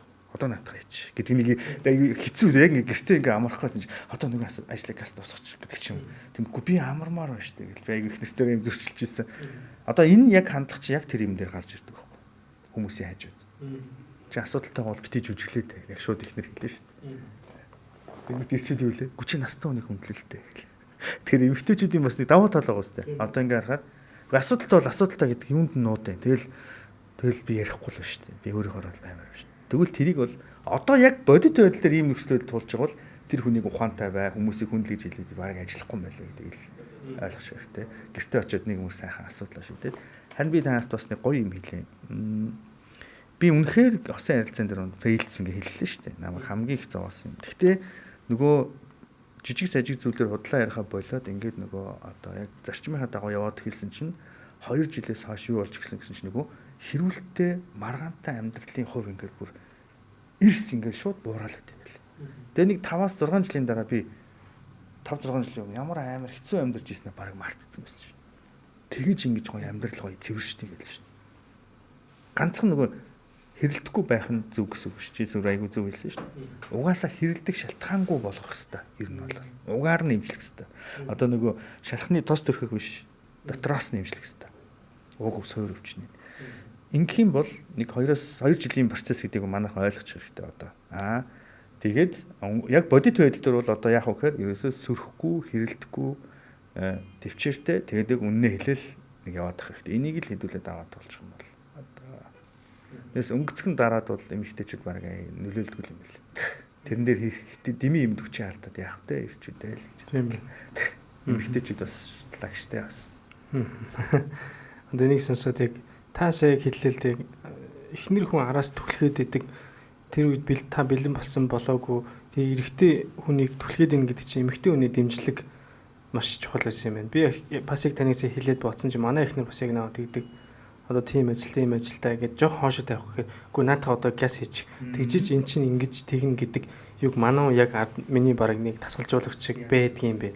Ер нь би тэгтээ бас тэгж боддог л та зүгээр яг энэ зашимд эхнэрээ магтаж байгаа даа чи биш ер нь яг таасаа яг ингэж амьдралынхаа юг ярьсан чинь манай эхнэртэй яг адилхан зан чанар байдгийм бэ. Тэгээ би бас яг одоо харагдаж байгаа тэр одоо амраах болон тэг би одоо ингээ харагдаж байгаа да амжилттай яваад байгаагаас илүү тэр ард байгаа эхнэрүүдийн энэ одоо биднийг ингэж түлхэхтэй ингэж хүчийн ард нь байлгаж ийн гэдэг бол асар их том нөлөөлөл байдаг юм байна л гэж бодож байна. Олон хүмүүс хэлдэв. Би жоохон сонирхолтой жишээ ярьж хөө. Одоо манай залуучууд барыг үзэхгүй л те. Үзэхчгүй байх. Гэхдээ нэг кино үзээрэй гэж зөвлөе. Одоо наадан болох чинь ингээд ер нь барыг бүх Монгол үзэр гарна. Тонголог тамир. За чи бол зөндөө үзсэн баг. Гэхдээ Монгол хүмүүс ингээд бүгд үзсэн нэг гүцд үзег үүд юм л шүү дээ. Аюу санаа. Зөвөр ингээд хэсэг нь мэддэг, дөрүүдийг мэддэг. Номыг уншсан хүмүүс бол за яг сүү зарим хүмүүс ингээд нөгөө романыг ингээд сонсдог хэлбэрээр сонсоо явж байгааг сонсч ирсэн харсан. Би сая цагаан сараар анзаарлаа. Зүгээр ингээд ахындаа суужсан. Ингээд бид нар ингээд сууж байгаа штэ айлт тий зурагт нэг арт байж идэв штэ ингээд нэг зурагтны ус суудсан. Ингээд би нэг 10 минут ингээд ажиглахад амар чухал нэг мессеж олж мэдсэн даа. Тэр долгор гэдэг төр. Авшаа дулмаа. Дулмаа болохоор ихтгэл баяны дүү жамцсан ихнэр. Одоо нөгөө дулмаа байсан бол гэдэг нэг үйлж байгаа хэсгийг монголчууд аягүй сайн мэддэн шүү дээ. Ягаар хаягдцсан. Дулмаа жамцыг хаягдсан. Гэхдээ жамцын хажууд байсан дулмааг одоо иргэ харъя. Амар ууртай амьдралдаа түүрсэн юм ихтэй байхгүй. Ямар ядаргаа тали аваад ингэдэг. Өө чамаас айлын наадах хийж маа би ичээ гэл ингээл. Тэг ингээ харахад нэг тийм гоё мэдрэмж өгөхгүй. Дараачийн нэг сцен дээр дулмааг нэг сонир дөр гарна. Тэр нэг ус авахгүй явжсэн чинь нэг лам ирээд дулмаа би чамд хайртай мартай гэдэг. Нэг тийм хэсэг гардаг байхгүй. Тэгэхээр тэнд дулмаа болвол ингээд нэг тийм жоохон явдалтай дулмаа. Эсвэл нэг жоохон асуудалтай нэг юм ихтэй. Гэхдээ бас жоохон тийм эерэг мэдрэмж өгөхгүй. Тэр яг тэр хэсгээр энэ ямар сонирхолтой яриа болчих вэ? Тэгээд дараачийн сцен дээр солигдсон чинь дулмаа захиур төмрийн ихнэр. Захиур төмөр болохоор за хайрт байна. Одоо ингэн тэгнэ. Гэт айгүй гоё юм төлөв ухаантай доктортой ирхэн байна. Тэгсэн чинь дулмаа тэнд атсан чинь ингээд хана өө тэгэлгүй яах вэ? Одоо ингээ чамаагаа санаж шүү. Одоо яах вэ? Амар гоё юм ихтэй болсон. Би бүр ингээ гайхаж байхгүй. Вау. Тэр зохиолч тэр найруулагч бас ямар лаг харуулсан бэ гэдгийг би харж ий. Нөгөө ойлгоод бас одоо бахархсан. Гэхдээ хоёрт нэг юм ботсон. Эмэгтэй хүн ямар ир хүний хажууд байна? гэдгээсээ шалтгаалаад хувирдаг. Хэрвээ арчаагүй сул дорой байх юм бол бүх юмыг нөхөж орж ирээд ааштай ууртай ажилсаг эмэгтэй болж хувирдаг. Нөхөр нь үнэнч биш байгаа зовоогод байх юм бол хин нэгэн үнээс хайр одоо халамжийг хүсэмжлээд гадуур бас өөр хүнтэй харилцаанд орох нь бас л хэр хүнтэй холбоотой юм байна. Эсвэл итгэлтэй худлаа ярьдгүй нөмөр нөөлөгтэй эр хүний хажууд байвал тэр эмэгтэй сэтгэл амар сайхан эмэгтэй болж чаддаг юм байна. Тэгэхээр би ингээд нийгэмдэр бүсгүйчүүдийн хүмүүс шүүмжлэл байгаа нөгөө талд нь бас нэг эрэгтэй хүн нөлөөлөгч байгаа гэдгийг бид нар бас ойлгох хэрэгтэй. Яг го бид нар ирчүүд нийлж эмэгтэйчдийг шүүмжлээд бол муухай штэ. Жохон давуу талын ярьчих л дээ өнөөдөр те. Сул талыг өөр төр авчи. Тэгэхээр би юу хэлэх гээд юм нэхэр бид үнэхээр шудраг байгаад ингээд эхнэрээ хайрлаж чадах юм бол эхнэрүүд бол үнэхээр бидний ард ингээд хүн хөтлөө зогсож чадах маш хүчтэй дэмжигчнэр юм байлээ шүү дээ. Бүр анд гэвэл жинхэнэ анд л юм байлээ. Эсвэл бүх юм хаяал алцаал ингээд чиний ард ингээд зогсож чадчих واخгүй. А тэрийг юу хугалдгүй хэр хуурах, гомдоох, нуух. Энэ тэдний сэтгэлийг шархлуулдаг. Энэ шархыг мэдрүүл цаадуул чи хоошоо сууж эхэлдэг. Тэгээ хичээхэ болж эхэлдэг. Тэр энэ ер нь бол биднээс бас үүсэлтэй тэр эмэгтэйг гайхалтай эмэгтэй болгох уу? Эсвэл зүгээр нэг энгийн эмэгтэй байх уу? Эсвэл асуудалтай эмэгтэй байх уу гэдгийг бид нар бас дээлэг хувийн шийдэх юм байл шүү. Яг боломж гарсныг хэлчихье. Тэгээд тунгалаг тамрыг нэг наадмаар нэг үзээтгэрээ. Тэгээ дахиад нэг сайн үзье. Тэрийг барыг хийх үл анзаараагүй дээ. Их гоё жишээгээр та ярьлаа. Тэрийг бодтой үзэх юм бол бүр гоё ойлгох юм байна. За тэг гэр бүлийн угаасаа хувийн хөгжил дээр бол маш том байр суурь угаасаа таны дээр одоо хогийн файл дээр байсан гэсэн хамгийн том асуудал бол гэр бүл хайр байсан гэж ярьсан. Тэрийг хоёлоо ярьчлаа. Тэгээ би таны бас нэг Facebook дээр явуулсан богинохон рилийг харж ирсэн. Нөхөрлөл гэдэг сэдвээр богинохоо ярьжсэн. Тэгээ би тэрийг хүртэл өөр дээрээ бүр скрин рекорд хийгээд тэн дээр юуг нь тавьж исэн байхгүй. Яг хүн үзэхэд яг ямар ч хүнд гоё ойлгохдохоор хүн зөвхөн гэр бүл хайр дурлал гэдэг сэдв бол дангаараа хүний амьдралыг нөхөж бол барахгүй. Тэгээ энэ дахиад мэдээж байр суурь бол найз нөхөрлөл байх хэвээр. Тэгээ зарим хүмүүс бол ингэж ярьдаг шүү. Гэр янтай гэр бүл их чухал надад найз нөхд бол нэг чухал биш гингүүд эхнэрүүд бол мундаг гоё тэр чин зөв штэ гэдэг нэг юм уриал оодсон яваад байдаг. Эсвэл зарим хүмүүс миний найз нөхд надад илүү чухал гэдэг эсвэл нэг тал руугаа бүр явцсан гэр бүлээ бүр орхицсан. Эсвэл яг энэ хоёрыг хоёул ингэ тэнцүү ирнэ яаж авч явах нь чухал байдгийг таны хувьдсан хувийнхаа одоо амьдрал дээр хүмүүс ч өгж байгаа зөвлөгөөнүүд дээр хараад хахад анд нөхөрлөлийн яг энэ үнц нь ер нь хувь хүний хөгжил хувь хүний өөрийнх нь одоо яг энэ ер нь стрессэл тайлж байгаа шүү дээ. Одоо таач байсан би ч бас их нэртэйг яг найзтайгаа ярьж байгаа юм шиг мэдээж тийм сэдвэр ярилцахгүй гэр бүлтэйгээ нэг өөр нэг одоо харилцаа өөр нэг мэдрэмжийг тэр хүн өөртөө авч ийн найз нөхдөдөө уулзаад суухаар арай өөр мэдрэмжийг авч ийн. Гэхдээ уулзахдаа найз нөхдөдөө дандаа ариг дар суугаал шоу цэнгэнээр уулзах өөрөө зөв нөхөрлөл юм уу? Эсвэл нөгөө фитнест явахдаа усан цэлэхтэй мотоцикл унахдаа ууланд талахтаа аялалд явахдаа ч гэдэг юм уу?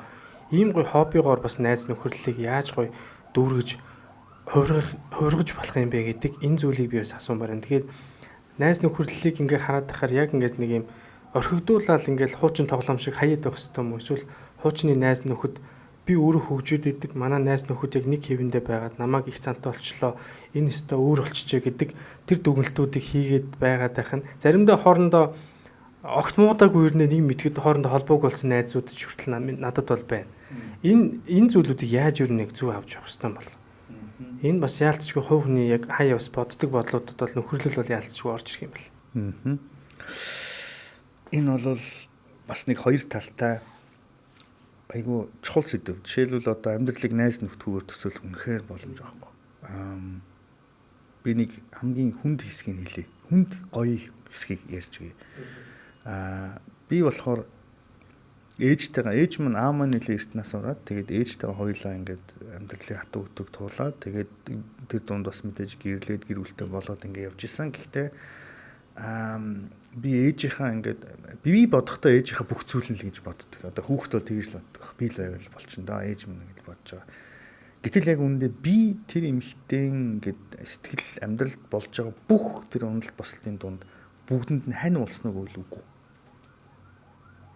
Тэгээ бодоод үзтээ тэр эмэгтэй хүүгийнхээ төлөө амьдарч байгаа. Гэхдээ тэр түүнд өгж байгаа хэсэг нь 30-40%. үлдсэн ганцаараа өнгөрөөдөг. Тэрийг хэн нөхдөг гэвэл маш сайн найз нөхөд тэр зовлон зүтгүүрийг хамт туулдаг, тайвшруулдаг, сонсдог. Тэгээ ингээд баг хэмжээгээр нь харах юм бол баг хүүхдээс нь илүү их тэр хүний амьдралд одоо нөлөөлсөн байгаа байхгүй. Өгөх зүйл гээ. Хүүхдээ хэм ээж аав хүн эзэж буцааж аавна гэж боддгоо л бахал та. Гэхдээ уул нь бол хүүхдээс нь тэр хайр халамж дэмжлэг сэтгэлийн тэр одоо орон зайг нөхөх ёстой шүү дээ. Гэтэл хүүхдүүд угаасаа баг нөхдөг. Энийг монголч хэлдэг. Ихийн санаа үрд, үрийн санаа ууланд. За энэ үгийг буцаагаад эргүүлээ тавих юм бол тэгвэл тэр хоосон нөхөгдөг орон зайг хэн нөхдөг вэ гэвэл яг үнэндээ амьдрал дээр найз нөхд нөхдөг. Тийм ч учраас найз нөхөд бүх цаг үед хамгийн одоо чухал хүмүүсийн тоонд байсаар байсан. Тэгэхээр энийг тэнцвэртэй авч явах нь хамгийн чухал. За тэнцвэр гэдэг дээр хэдүүлээ нэг юмыг одоо тэнцвэр гэдэг зүйлийг ойлгохын тулд хэдүүлээ үнэт зүйлийг ойлгох хэрэгтэй болно. Үнэт зүйлийг ойлгосон хүн одоо жишээлбэл хүмүүс нэг олон ажлыг зэрэг хийх одоо мультитаскинг гэж яриад байгаа шиг эхнэртэйгээ өөр хүүхдтэйгээ чамд байгаа л найзуудтайгаа ингээл зэрэгцээл бүх юмыг нэг дор авч явна гэвэл энэ бол боломжгүй. Бүх юмыг авч явна гэхдээ энийг эрэмблэх хэрэгтэй гэдэг. Дахиад хэлье. 5 зүйл тавуулга чухал. Найз, хүүхэд, эхнэр нөхөр, ажил, мөнгө, эрүүл мэнд. Гэхдээ аль нь хамгийн чухал юм бэ? Хэрвээ энийг эрэмбэлж чадах юм бол бүгдийг авч чадна. Хэрвээ нэгийг нэг тавцанд байх юм бол чи нэгийг л сонгоно. Нэг цаг чи нэгийг л сонгоно. Тэгэхээр чи найзаагаа сонгох уу, эхнэрээ сонгох уу гэвэл эхнэрээ сонгоно. Яг нь ер нь логик гэв. Тэгэхээр чи айгу муухай асуулт тахгүй. Айгу буруу асуулт тахгүй. Яг л нөгөө хүүхдээс чи аавтай хайртай юу, ээжтэй хайртай юу гэж ашиг. Тэр чи айгу муухай асуулт шүү дээ. Хүүхд угаасаа хариулж чаддгүй шүү дээ. Чи мэдэн шүү дээ. Хүүхд бол хоёуланд нь хайртай гэж хөрхий айгу хэцүү байдалд ороод яг тэрэн шиг одоо найз чухлуу, эхнэр чухлуу гэж асуул. Айгу буруу асуулт тахгүй. Зүгээр энийг эрэмблэх хэрэгтэй. Мэдээж би гэрийн өрхийн тэргүүн нөхөр хүний хувьд би үр хүүхэд эхнэр хүүхдээ илүү их цаг зориулж тэднийг анхаарч тавих ёстой, хажууд нөхөрлөө авч явах ёстой.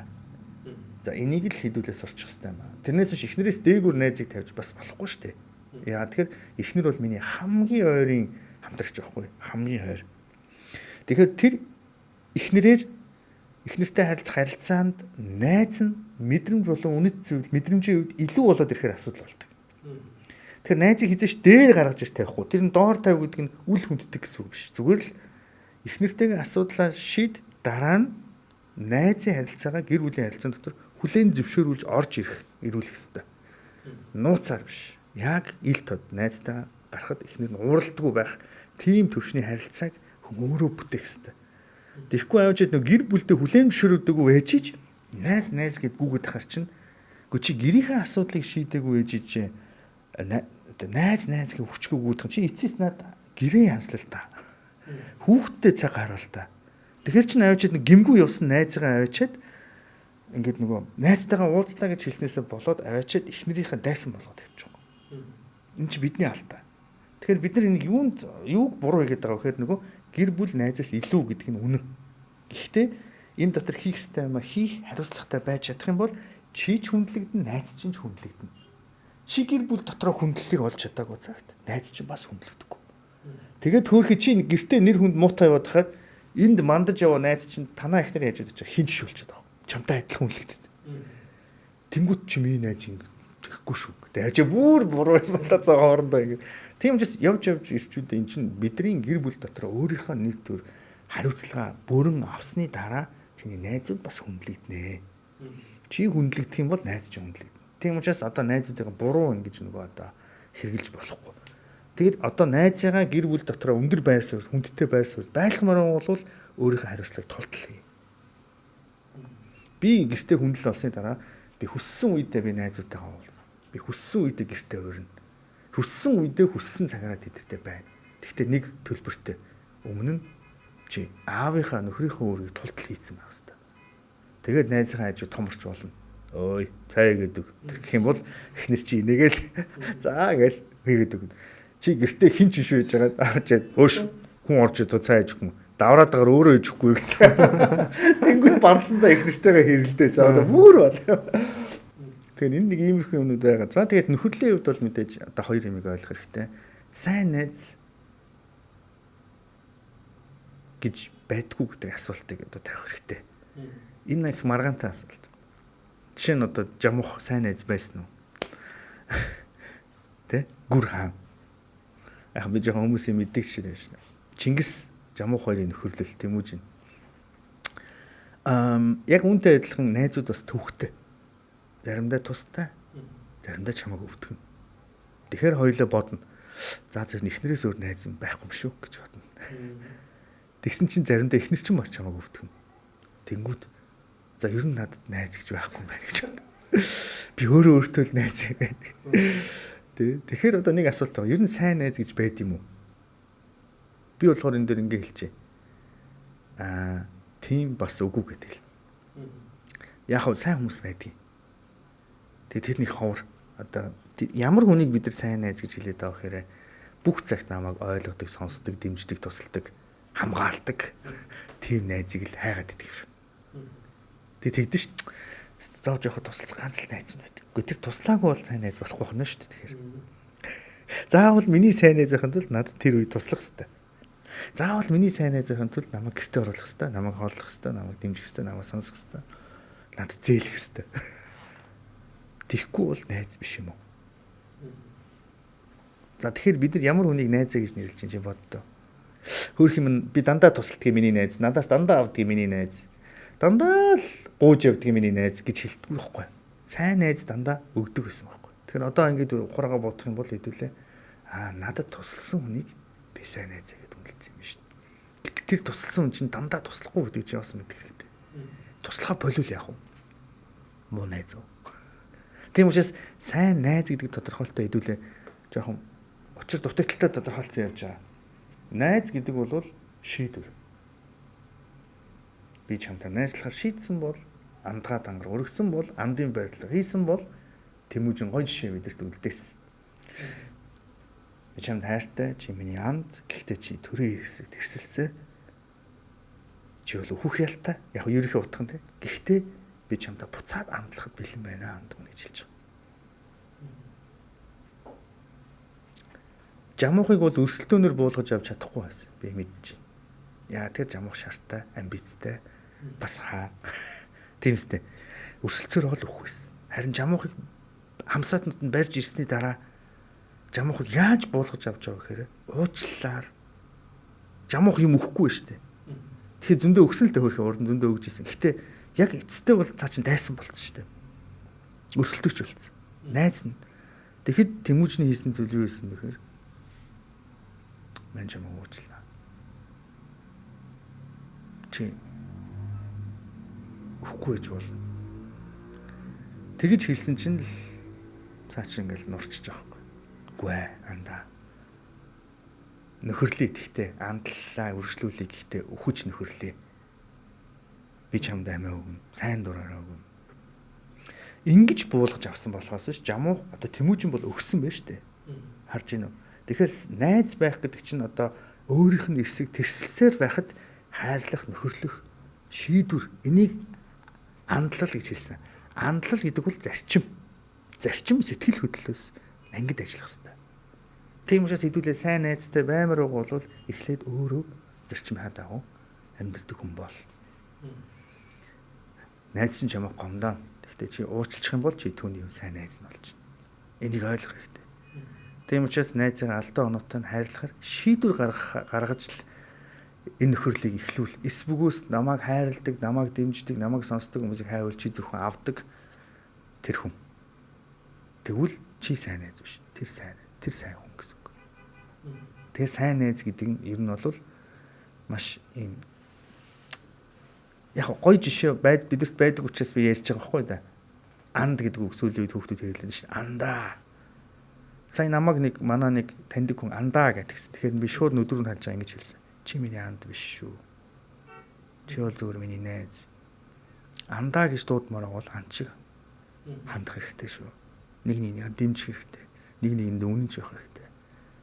Ярьсан бол ярьсандаа явах хэрэгтэй. Чи надтай ингэж харилцахгүй гэж андаа мандаа гэд энэ үгийг хэрэглэхгүй гэсэн чинь царай нь ингээл хувьс гэл явсан. Тэгэхээр одоо бид нар бодох хэрэгтэй анд гэдэг үг л зарчим юм лээ. Зарчим гэдэг бол сэтгэл хөдлөлийг захирах хүчин зүйл баггүй да. Тэмүүжин сайн хийсэн гэж би бодож байна. Чингис хаан. сайн жишээ үзсэн. Тийм ч учраас жамуухын бардам цаг буулгаж авсан болохоос биш элдний хүчээр гэх юм уу те бол дийлээгүй. Яг жамуух бол яг эдэр насн дээр байсан. Дийлдэх хэрэг байсан. Харин тэгээд түүний зүрх сэтгэлийг буулгаж авсан. Яг үүнтэй адилхан одоо мэдээж хоёр асуултанд хоёуланг нь хариулах хичээлээ. Гэхдээ дахиад хэлье. Андаа гэж дуудахтаа бодох хэрэгтэй. Энэ бол нөгөө бро гэдэг чинь бас brother гэдэг. Brotherhood гэдэг нэг гоё. Brotherhood гэдэг чинь одоо хандлал юм уу да. Тэр бол өөрөө зарчим штэ. Амар хүчтэй үг. Даанч одоо жоохон сул яваад байна. Гэхдээ ойлгочих хэрэгтэй. Тийм учраас андаа гэж хэлэхдээ бол жоохон бодож хэлэх хэрэгтэй юм. Найзаа гэж хэлвэл бас болно. Хоёул зүгээр найз. Анд гэх юм бол чанга сэдв. Mongolian Camel. Ингэний хормог. Говийн шимт хормог.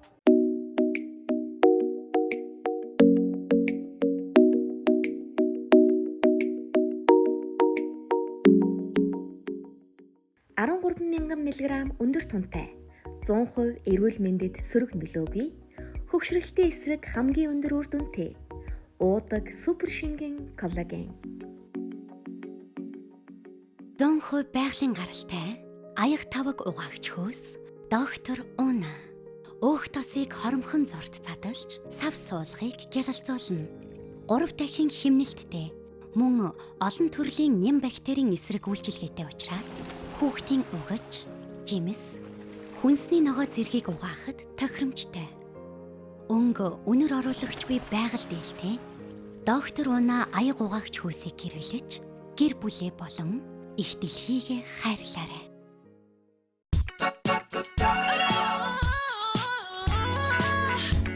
Эрт хүчтэй эрүүл амьдрах бидний сонголт. Хаалгай шампунь.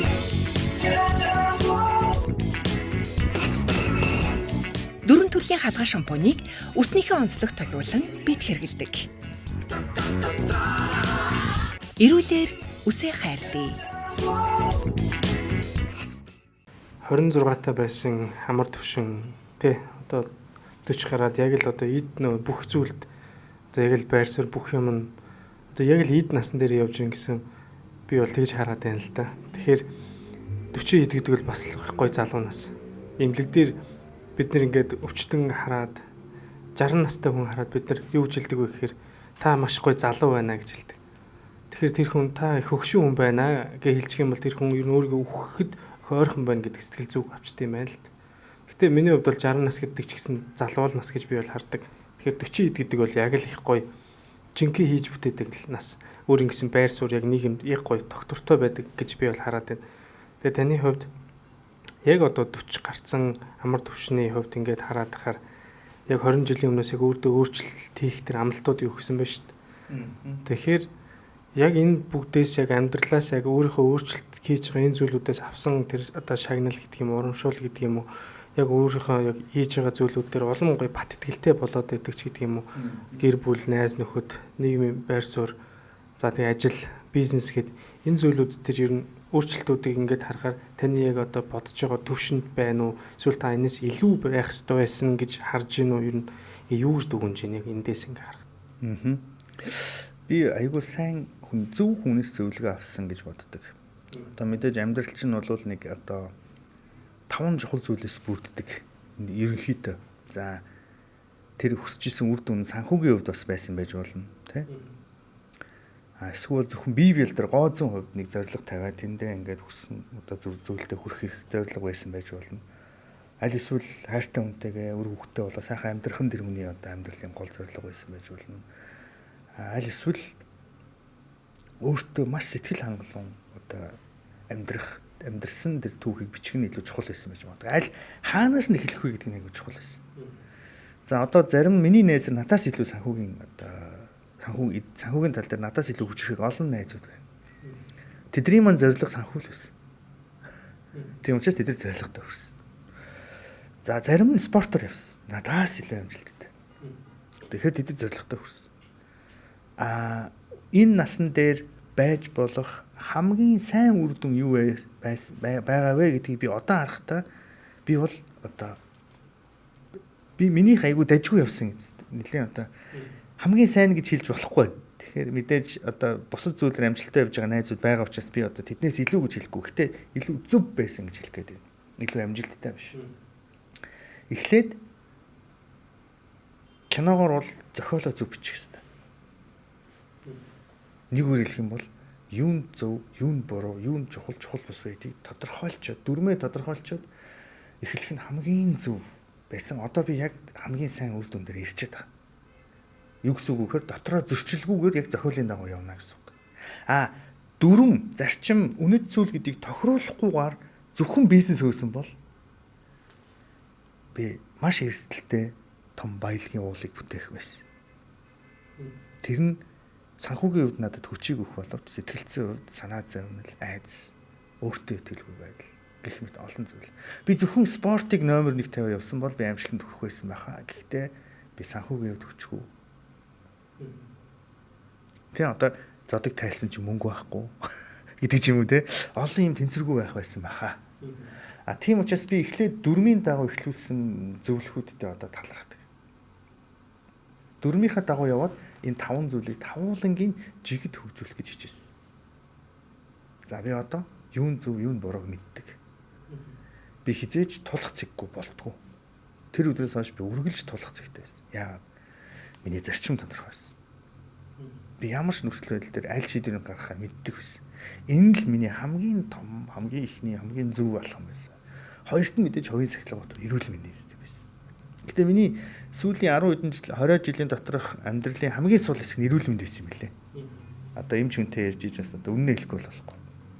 Яасан гэхээр нөгөө зарчмынхаа дагуу амьдралаа зэгслэх гэж явж байхдаа залуу байсан учраас би өвдөхгүй, залуу байсан учраас би асуудалгүй гэж бодохдоо нэг мэдсэн чинь аюух чингийн илүүдэлтэй, эрс бодисын дутагдaltaй, ясан сэрэгчцэн, шулуун гэдсийн шарахтай, нурууны суулттай, өвдөгний гэмтэлтэй.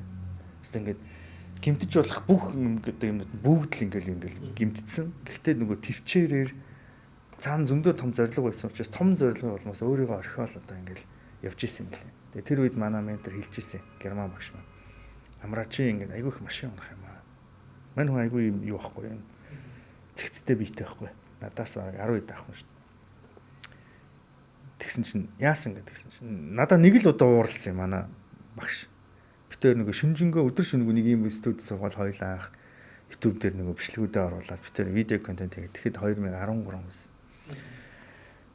Дагуураа ингээд баг шорттой тавчигтай дээгүүрээ зангаа мангаа зүтсэн ингээд бааха ингээд 7 хоног баг ийм байранд амьдэрсэн битээр ингээд бичлэг хийгээл би эдит хийгээл бичлэг хийгээл тэгсэн чинь амар үсэд хоёул юм идэхүү гэдгийг юу идэхүү гэсэн чинь орой болсон юм чи хоёул ганц билээ хол идчихэ. Тэгсэн чинь би нэг билээ хол авснаа нэг юм голд майнуз авснаа талын баг билээ хол руу шахаад үлдсэн талын талхан дээр тавьж агаад тэг майнузтай талах майнузтай билээ хол идсэн чинь манай багшийн бүр ингээд нүд нь ийм болол. Амраа чи ямар муухай замбраагүй хоолтой ямар одоо бараг л одоо юу ууралдгүй хүн бод анх удаа надад тэгж ууралсан. Ингэж идэж болохгүй шүү дээ. Чи наа гиз мэдсэн харалтай. Тэг миний хувьд гиз мэдсэн гэдэг нэг асуудал биш санагддаг. Тухайд тэгэл байхал. Тэгээд тэрнээс хойш ингээд жоох анзаарч эхлээд тэгээд ерөөсөө анхаарахгүй байж байгаа. Тэгээд 36 7-тоо миний хөл гимтсэн. Өвдөх гимтсэн. Жингийн илүүдл дээрэс нь хөдөлгөөний дутагдал дээрээс нь ясан сэрэгжээд уул нь их амархан гэдэг гэмтгэхэргүйсэн юм чинь эрс бодисын дутагдал бүх юм л ингээл унтсан ирсэн. Тэгэл дээрээс нь байнга илүүдэл чинтэй яваад таар чи энэ өвдөг чинь өөрөө угаасаа гэмтэж л спорт хийхгүй. Тэгээ гэмтсэн. Тэгээд нурууны суулт байсан. Тэгээд шулуун гэсэн шарах байсан. Тэгэл одоо зөндөө юм харшил байсан. Тэгэл одоо ингээл бүх юмдаа ингээл баригдаал яг 40 юм ингээл бүх хийсэн. За энэ үед эрүүл мэндэд харж хэлсэн. Тэгээд нөгөө дөрөв нь бол аягүй сайн явжсэн. За жишээ гэр бүлийн харилцаа бол үнэхээр тэр хэцүү юм чи ингээд засч янзлаа. Тэгээд маах чинь одоо 7 хүүхэдтэй шүү дээ. Тэгээд энэ том гэр бүлийг ингээд авч яваал ингээд. Тэгээд хажуугаар нь ажиллаа аягүй амбицтай хийгээл багшлаа. Тэгээд мэдээж багшийн одоо баялаг бол одоо юу ахгүй нэр хүнд ахгүй. Одоо багшийн туршлага ба нэр хүнд нь өөрийнх нь баялаг нь ахгүй. Тийм учраас багш туршлагатай болох тусам багш үн цэнтэй болдог. Үн цэнтэй болох тусам ч үнэлэмж нэмэгддэг. Үнэлэмж нэмэгдэхээр төлбөр нь ингээд дагаад одоо өсөө явж идэг. Тэгэхээр миний санхүү дажгүй. Яагтгүй л миний ажил сайн байгаа учраас миний орлого одоо манай гэр бүл хангалттай. Тэгэхээр нөгөө 4 сайн биш эрүүл мэнд дээр унтсан. Тэгээ сүүлийн одоо 40-аас хойш би ч одоо 46 tagaж нэг 6-7 жил яг эрүүл мэнд дээр ингээд ажиллаад одоо нэг юм гүцэж авч байна. Одоо л нэг юм. Би одоо амьдралдаа хизээж байгаагүй яг тэр одоо хамгийн оргил хэсэг дээр явж байна. Эрүүл одоо булчингийн мас одоо мэдрэмж ирч хүч эмэгцэхтэй байдлын хувьд 20-тойгоосоо илүү 20-той бол би туранхаа байсан гэхдээ одоо би одоо амьдралаар хамгийн сайн энэс сайн болох зорилго байгаа. Гэхдээ бүх цаг хугацаанд байсан хамгийн бест хөлбөр дээр л явж байна. Тэгэхээр би 46 наснда одоо 26 таас илүү өөртөө ихтэй л сууж. Гэхдээ 40 нас руугаа төгөхдөө одоо яг хараад байхад фитнесээр бол нэлээд хичээлдэг харагдаж байна. Тэгээд таны яг хуудсуудаар харж байхад бас усан сэлэлтийн спортоор хичээлж байгаа харагдсан. Тэгээд өөр ямар спортоор хичээлж байна? Ямар ч мотоцикл ундаг. Тийм. Миний би ер нь спортоос их хол байсан. Яа тэгэхээр хөгжмөө ингэж байсан. Тийм учраас бид нар чинь хөдөлмөрийн хичээл суухгүй, сакс дагуулахгүй, нөгөө гар нэг гэмтчихнэ гэдэг. Тэгээд нэг юм туранхаа, цагаан хотын хүүхдүүд байдаг те яг л нэг тийм л болж. Яа тэгэхээр нөгөө сурсан ангиасаа бас байранд амьдардаг. Тэгэл одоо хотын хүүхдүүдийн нөгөө л нийтлэг. Тэг яг ер нь спорт дуртай гэхдээ спортоос хол өссөн. Энэ миний сул тал байсан. Тэгээд өсвөр насны дээр маш хүнд нөгөө аавыгаа алдсны дараа ингээд нөгөө хар ажил хийж эхэлсэн. Юу нөгөө хөгжим байхгүй шүү дээ. Тэгэл тариалангийн газар амьдрах болсон. Тэгэл ногоо шуудата ногоо үүрэн 70 кг-ийн төмс үүрэл 14-5 та хүүхд явахаар чинь нөгөө өвдөг чинь бараг тэр үеэс л бараг гимцэн байх ч бодож байхгүй. Тэгээ тэр үед чинь чанартай хоол идэхгүй өсчихсэн үе өвдөг нь өвддөг нөгөө өвдгөр хатгадаг. Тэнгүүт нөгөө чинь өсч чинь гэж бодоод яваад байсан чинь аркидэнд орцсон байсан. Тэгээд ингээд өвдөг ингээд ясны өөрчлөлтөнд ороод тэгээд маш их ажил хийсэн. Тэрнээс болж бас одоо гимцсэн. Тэгэл одоо спортоос одоо эрүүл мэндийн хувьд бол тийм байсан. За тэгэж явж байгаад буцаад нөгөө ажил төрөл тэгээд ингээд жоохон таргалж маргалаа. Тэгээд нөгөө мартчихгүй. Тэгтэл нөгөө таргалсныгаа аваачид булчинтай байна гэд андуураад яваадсан ба штэ. Тэгэж явж байгаад эсвэл гэмтчихэхгүй. Тийм. Тэгээд амьдралдаа анх удаа спортоор хичээлж эхэлсэн тэр 36-7 настай байхдаа манай нэг Монгол би 2 ментортэй манай Монгол ментор намайг хамт сунэе гэдэг нэг найзуудын хаалттай групп нэгээд тэгээд тэнд өдөрт 100 сунах хэрэгтэй бид нормтай. Тэгээд би анх удаа ингээд одоо яг зорилготойгоор ингээд одоо спортоор сунаж эхэлж байгаа. Хамгийн анхны оролдлого гэх юм. Анхны одоо баг спортоор доктортой хичээлж эхэлж байгаа. Тэгсэн чи би ингээ 10 сунаж чадахгүйсэн. Би яг тэр үед үлээх сэтгэлээр унахгүй. За би ер нь бол одоо болохоо гэсэн юм. Өчигд 37-тай 8-тай эр хүн байж ич 10 сунаж чадахгүй ингээ салгалж ийн гэдэг чинь бол би үнэхээр өөрөө амар сул доройг мэдэрсэн. Тэгээд шийдсэн. За ямар ч байсан энэ чаленжаа дуусгах 10,000 сунах байсан. Бидний зорилго нь. Нийтдээ. Өдөрт 100 сунаагаад. Тий. Тэгээд нийт 10,000 сунах хэрэгтэй. Тэгээд би эхэлсэн. Тэгээд эхний 7 хоног бүр булраад сунаж чадхаа болоод 2 3 яваал унаал тэгж эхэлсэн. Тэгээ явсаар байгаад 10,000 дуусгахад би нэг дор 50 сунаад болсон юмсан. Тэг анх удаа энэ дээр нэг булчин мэдрээд нэг юм бондгор юм.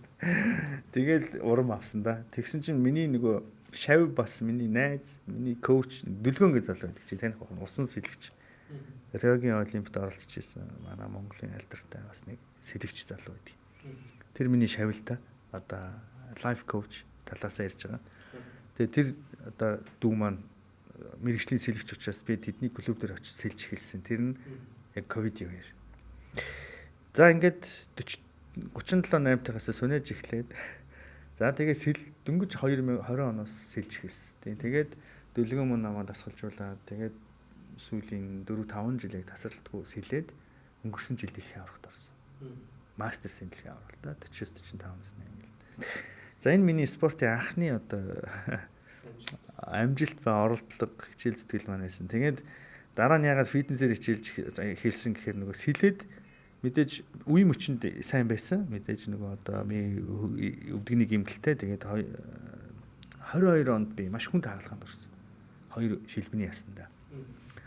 Тэгээд тэрний дараа ингээд дахиад гүнзгий бодсон. За ер нь бол одоо яг одоо өшөө сайн харахгүй болохгүй нэ. Жингээ хасах хэрэгтэй. сэлсэн чинь биеийн галбир өөрчлөгдөхгүй байсан. Тэгээ би бодсон. За давхар жим хийхгүй болохгүй юм байна. Хоолн дээр анхаарахгүй болохгүй юм байна. Тэгээд яг 22 23 оноос яг одоо хувийн коуч аваад эхлээд жоохон өөрөөрөө яваад үр дүн айгу бага байсан. Тэгээд дараа нь дасгалжуулагч аваад тэгээд ингээд сүүлийн 3 жил яг тасралтгүй сэлээд жим хийгээд ингээд явж байгаа. Одоо нэг биеийн дээр нэг харагдах байдал дээр жоохон үр дүн гарч чад. Эндээ өөрөө бол надад бол их том үр дүн. Тэгээд тий, ер нь бол 40-оос хойш гэж хэлж болно да. Спортоор ажиллаж эхэлсэн гэх юм уу, эрүүл мэндийн хараа хоолндоо харж эхэлсэн. Тэгээд одоо л нэг жоохон үр дүн гараад тэрэндээ жоохон ингээл урамтай явж штэ. Энэ гоё харагдчихээн би хаагийн хувьд. Тэгээ оюун санаа навч гэсэн яг өөртөө айгуу гоё сэтгэл хангалуун амьдрдаг. Тэгээ тэрийг ч гэсэн хүмүүс айгуу гоё ингээд ярьж байгаа яриа таны яг зүйлүүд бүх зүйл үнэн байна л да. Түүнээс ийм байгаараа гэд өөрөө тэгээд нэг гоё юм яриад байдаг хэрнээ өөрөө ямар ч одоо өөрчлөлт байхгүй өөрөө маш их стресстэй, маш их зовлонтой хэрнээ хүнд жаргал зовлон амжилтын тухай яриад байх бол яалтчгүй асуудалтай. Тэгэхээр та яг юутайгаа үнэнтэйг одоо асуудалтайгаа яалтчгүй тулаагаар нүүр тулаа. Тэгээ бүх асуудлуудаа яг гоо зэгсэлж эхэлсэн байна шүү дээ. Тэгээ эрүүл мэнд гэдгийг бол бас яг бүр оройтчгүй ойлгосон байна шүү дээ. 40 дээр л барьж авлаа та. За ер нь бас их орхисон байгаа шүү дээ, тийм байна. Харин энэ миний сул тал байсан. Нэг үйлчлэгч маань тэгсэн шүү дээ. Та бол нэг зөв юм ярина, их үний юм ярина. Тэгтээ нэг гиз гүцээ би энэ л нэг болохгүй байна гэл. Тэгээ тэр үед намайг агуулгын хувьд бол нэг зөв юм ярьжсэн болохоор эмэгтэйчүүд аяг сонсдог байсан юм лээ. Ирчүү сонсдог. Яа тэгэхээр миний биеийг харчаад. Ирчүү чинь бас нэг тийм шүү дээ. Хувцсыг биеийн машиныг хараад тэгэл. Тэгээ манай ирчүү чинь тэрний саяхан нэг танихгүй хүн надад шууд ирээд гисэн. Амар агшаа сүүлийн үед харсан та ингээд жимэр хичээл та би тэгээд та аягүй сайн байгаа шүү. Урд нь би таныг ингээд их үнэн юм ярьдаг гэхдээ жоохон сул санагддаг байсан. Шууд тэгж хэлээ. Эрэгтэй хүн. Тэгээ эрэгтэй одоо үзэгчдийн тоо нэмэгдэж эхэлсэн. Тэгэхээр бас эрчүүд маань бас нэг жоохон урам өгсөн юм шиг үлээ яасан. Тий. Тэгэхээр өмнө нь бол эмэгтэйчүүд бол тэрийг тоохгүй зүгээр л энэ их зөв юм ярьдаг хүн гэж сонсоцсон юм шиг. Тий. Гэтэл бол эрчүүд бас ингээд биеийг харж за бас энэ арай бишээ гэж боддог гэсэн юм шиг. Миний ярианд цаад болдог гэсэн үг байхгүй. Харагдах байдал. Аюултай устдас тий.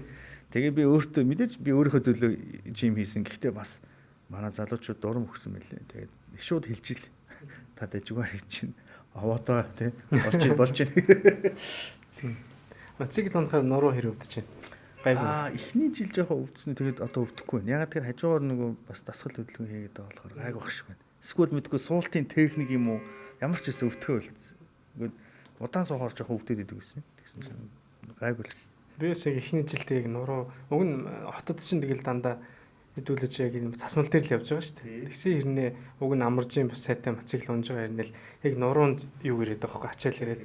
Эхний жилийг тийм байж байгаа сүүл рүүгээ тасчих шиг байна. Би одоо нэг 2 3 дахь жил рүүгээ л мотоцикл унж ажил амжаад ойролцол юм байна.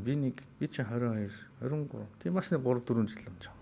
Миний хувьд бол яг би уг нь асуух олон асуулт бэлдсэн байсан. Гэхдээ яг тантай ярьсан чинь асуулт бол нэг шаардлагагүй юм байна. Яг гоё мэдрэмжээр тэгээд асуудлуудыг яг ингээд нүүр тулаад ярилцчих хэрэгтэй байна. Тэгээд би зөв төсөлд нэг зүйлийг заавал асууя л гэж бодоод байна л да. Хүмүүсээ нөгөө гэр бүлийг ярьсан, найз нөхөрлийг ярьсан. Тэгвэл ажлын харилцааг бас одоо хоёлоо бас товчоон ч гэсэн ярьсан зүг байх гэж бодож байна. Ажлын харилцаа бас яалчгүй нэг стресс төлдөг.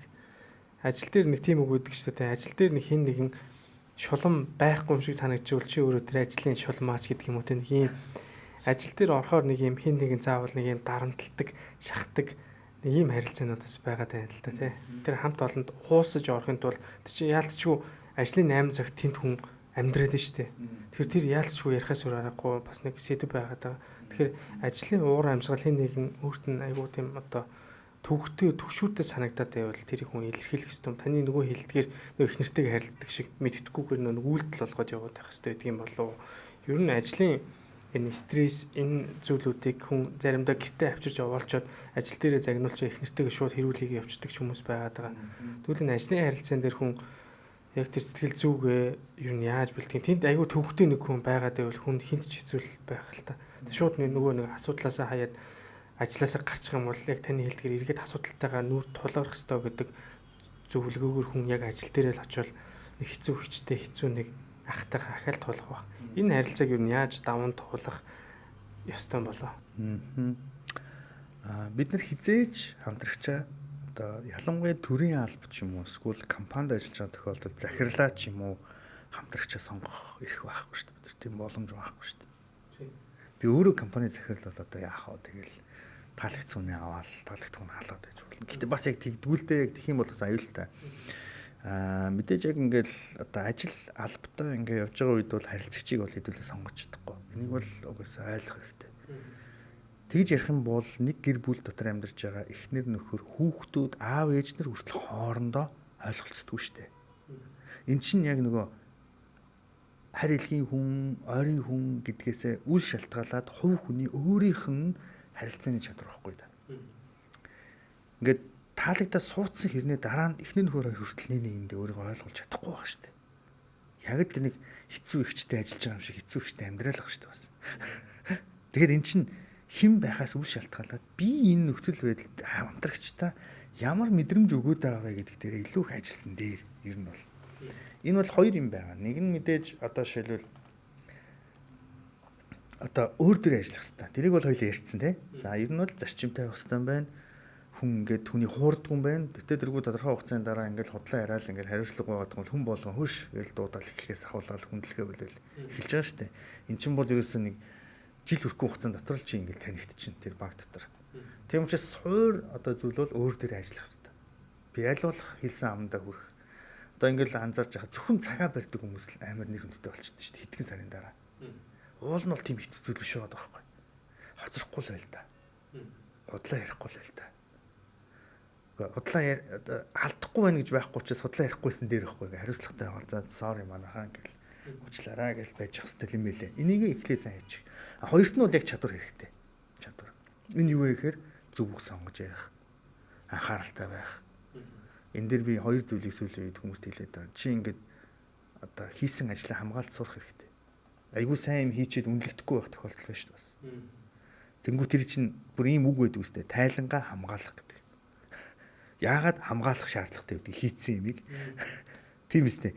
Тэг чинь энэ харилцааны чадвар байхгүй. Тэгээд тайлбарлах, харуулах, ямар бэрхшээл тулгасныг ярьж өгөх, юм үзүүлэх, нотлох, батлах. Тэгжиж энэ хамгаалалт гэж ингэж ойлгоод байна. Тийм учраас энэ дээр бол олон хүмүүс харилцааны чадвар үнэхээр сул байна. Өөрийгөө илэрхийлж чадахгүй байна. Тэгээд мэдээж одоо дарга чам таалагдах албагүй шүү дээ. Чамайг шууд л өөрийнхөө өдөрт нь гол нь тэрэнд нь ямар хариу үйлдэл үзүүлэх вэ? Одоо би ингээд төрийн албанд ажиллаж байгаа, хувийн хвшилтэд ажиллаж байгаа хүмүүс зөвлөгөө өгч байгаа. Яг асуудал тулгараад ирэхдээ зөвлөөл буцаад очиод зөв хариу үйлдэл хийхдээ асуудал засагтаад байгаа. Тэгэхээр эн чинь чадрын асуудал байхгүй. Ойлгож байна те? Гомдоол уйлал хүрээд ирж байгаа байхгүй. Юу яриад байгаа юм бэ? Ямар ч гомдох одоо шаардлагагүй ч гэж хэлэх нь шин гомдох ямар ч боломжгүй нөхцөл байдал дотор тэр хүн гомдлоосоо болоод ажлаас гарах гэж байгаа. Ажлаас гарах хэн охирох вэ? Би л охирох шин. Тийм учраас тэр сэтгэл хөдлөлийг удирдахын тулд эхний ээлжинд үнэхээр чамд одоо шаардлагатай зүйл байгаа бол чи шууд сурсан дээр. Одоо үнэхээр амжилтанд хүрмээр байгаа бол шууд тусламж авсан дээр. Би одоо бол чи хэллээ ш та ингээд 40 гарцсан байна. Туршлагатай гэж хэлж байна. Би одоо ойлгосон. Одоо хаанч очисон ер нь бол хүний арга хавийг харилцааг олох сурцсан. Ойлгосон. Бүрэн сураагүй байх л та. Гэхдээ ер нь л ойлгоцсон.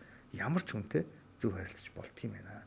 Эхлээд хин ч гэсэн хөөш тэрийг ингэж гээд танихгүй хэлэх магадaltaй байхгүй. Тэнгүүт нь тэрэнд нь одоо ингээл таагүй мэдрэмж төрөх боловч буцаага зөв хариу үйлдэл үзэл сурах хэрэгтэй.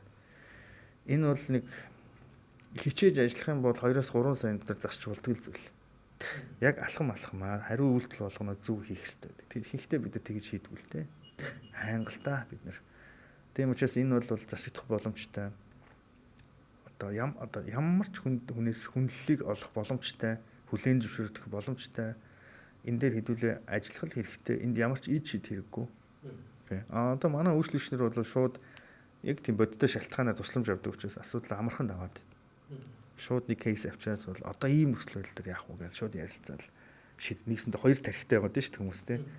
Тийм. Тэгээ ингээд шийдэж байна. Хэрвээ тийм биш бол сайн эхнэр нөхөр туршлагатай эхнэр нөхөр бол гэр бүлээсээ дэмжлэг авч болно. Сайн найзуудаасаа авч болно.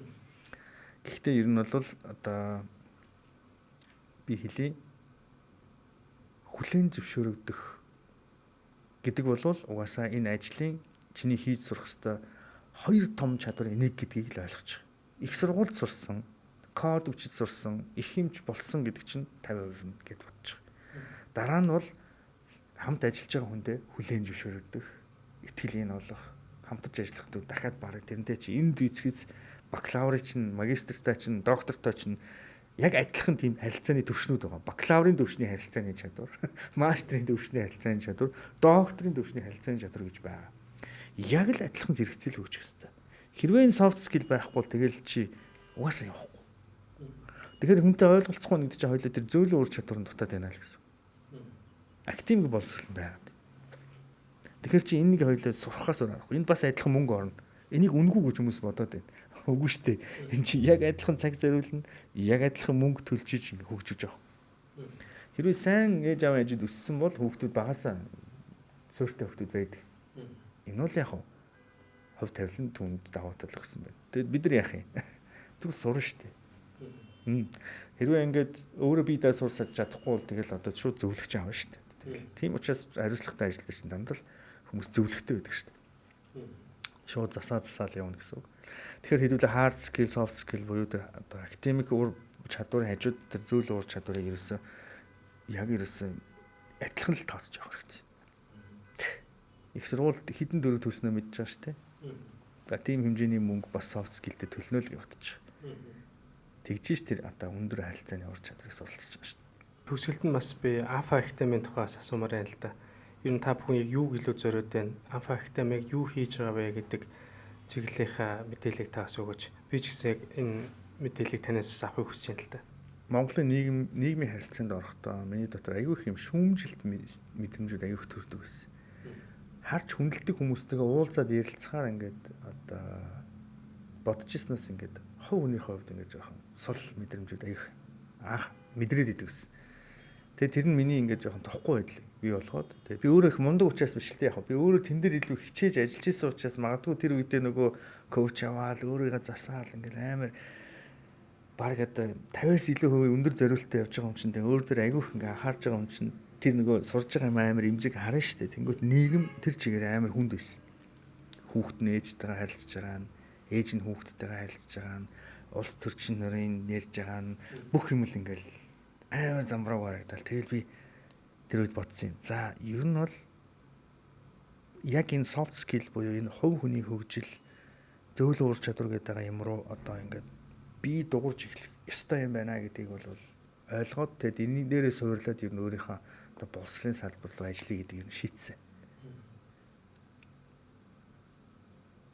Бид нар чинь их орныхаа хамгийн гол баялаг шүү дээ. Гэтэл өндөр боловсролтой төлөвшөөгүй хүмүүс улс их орныг удирдна гэдэг нь аимшигтай санагдсан л та.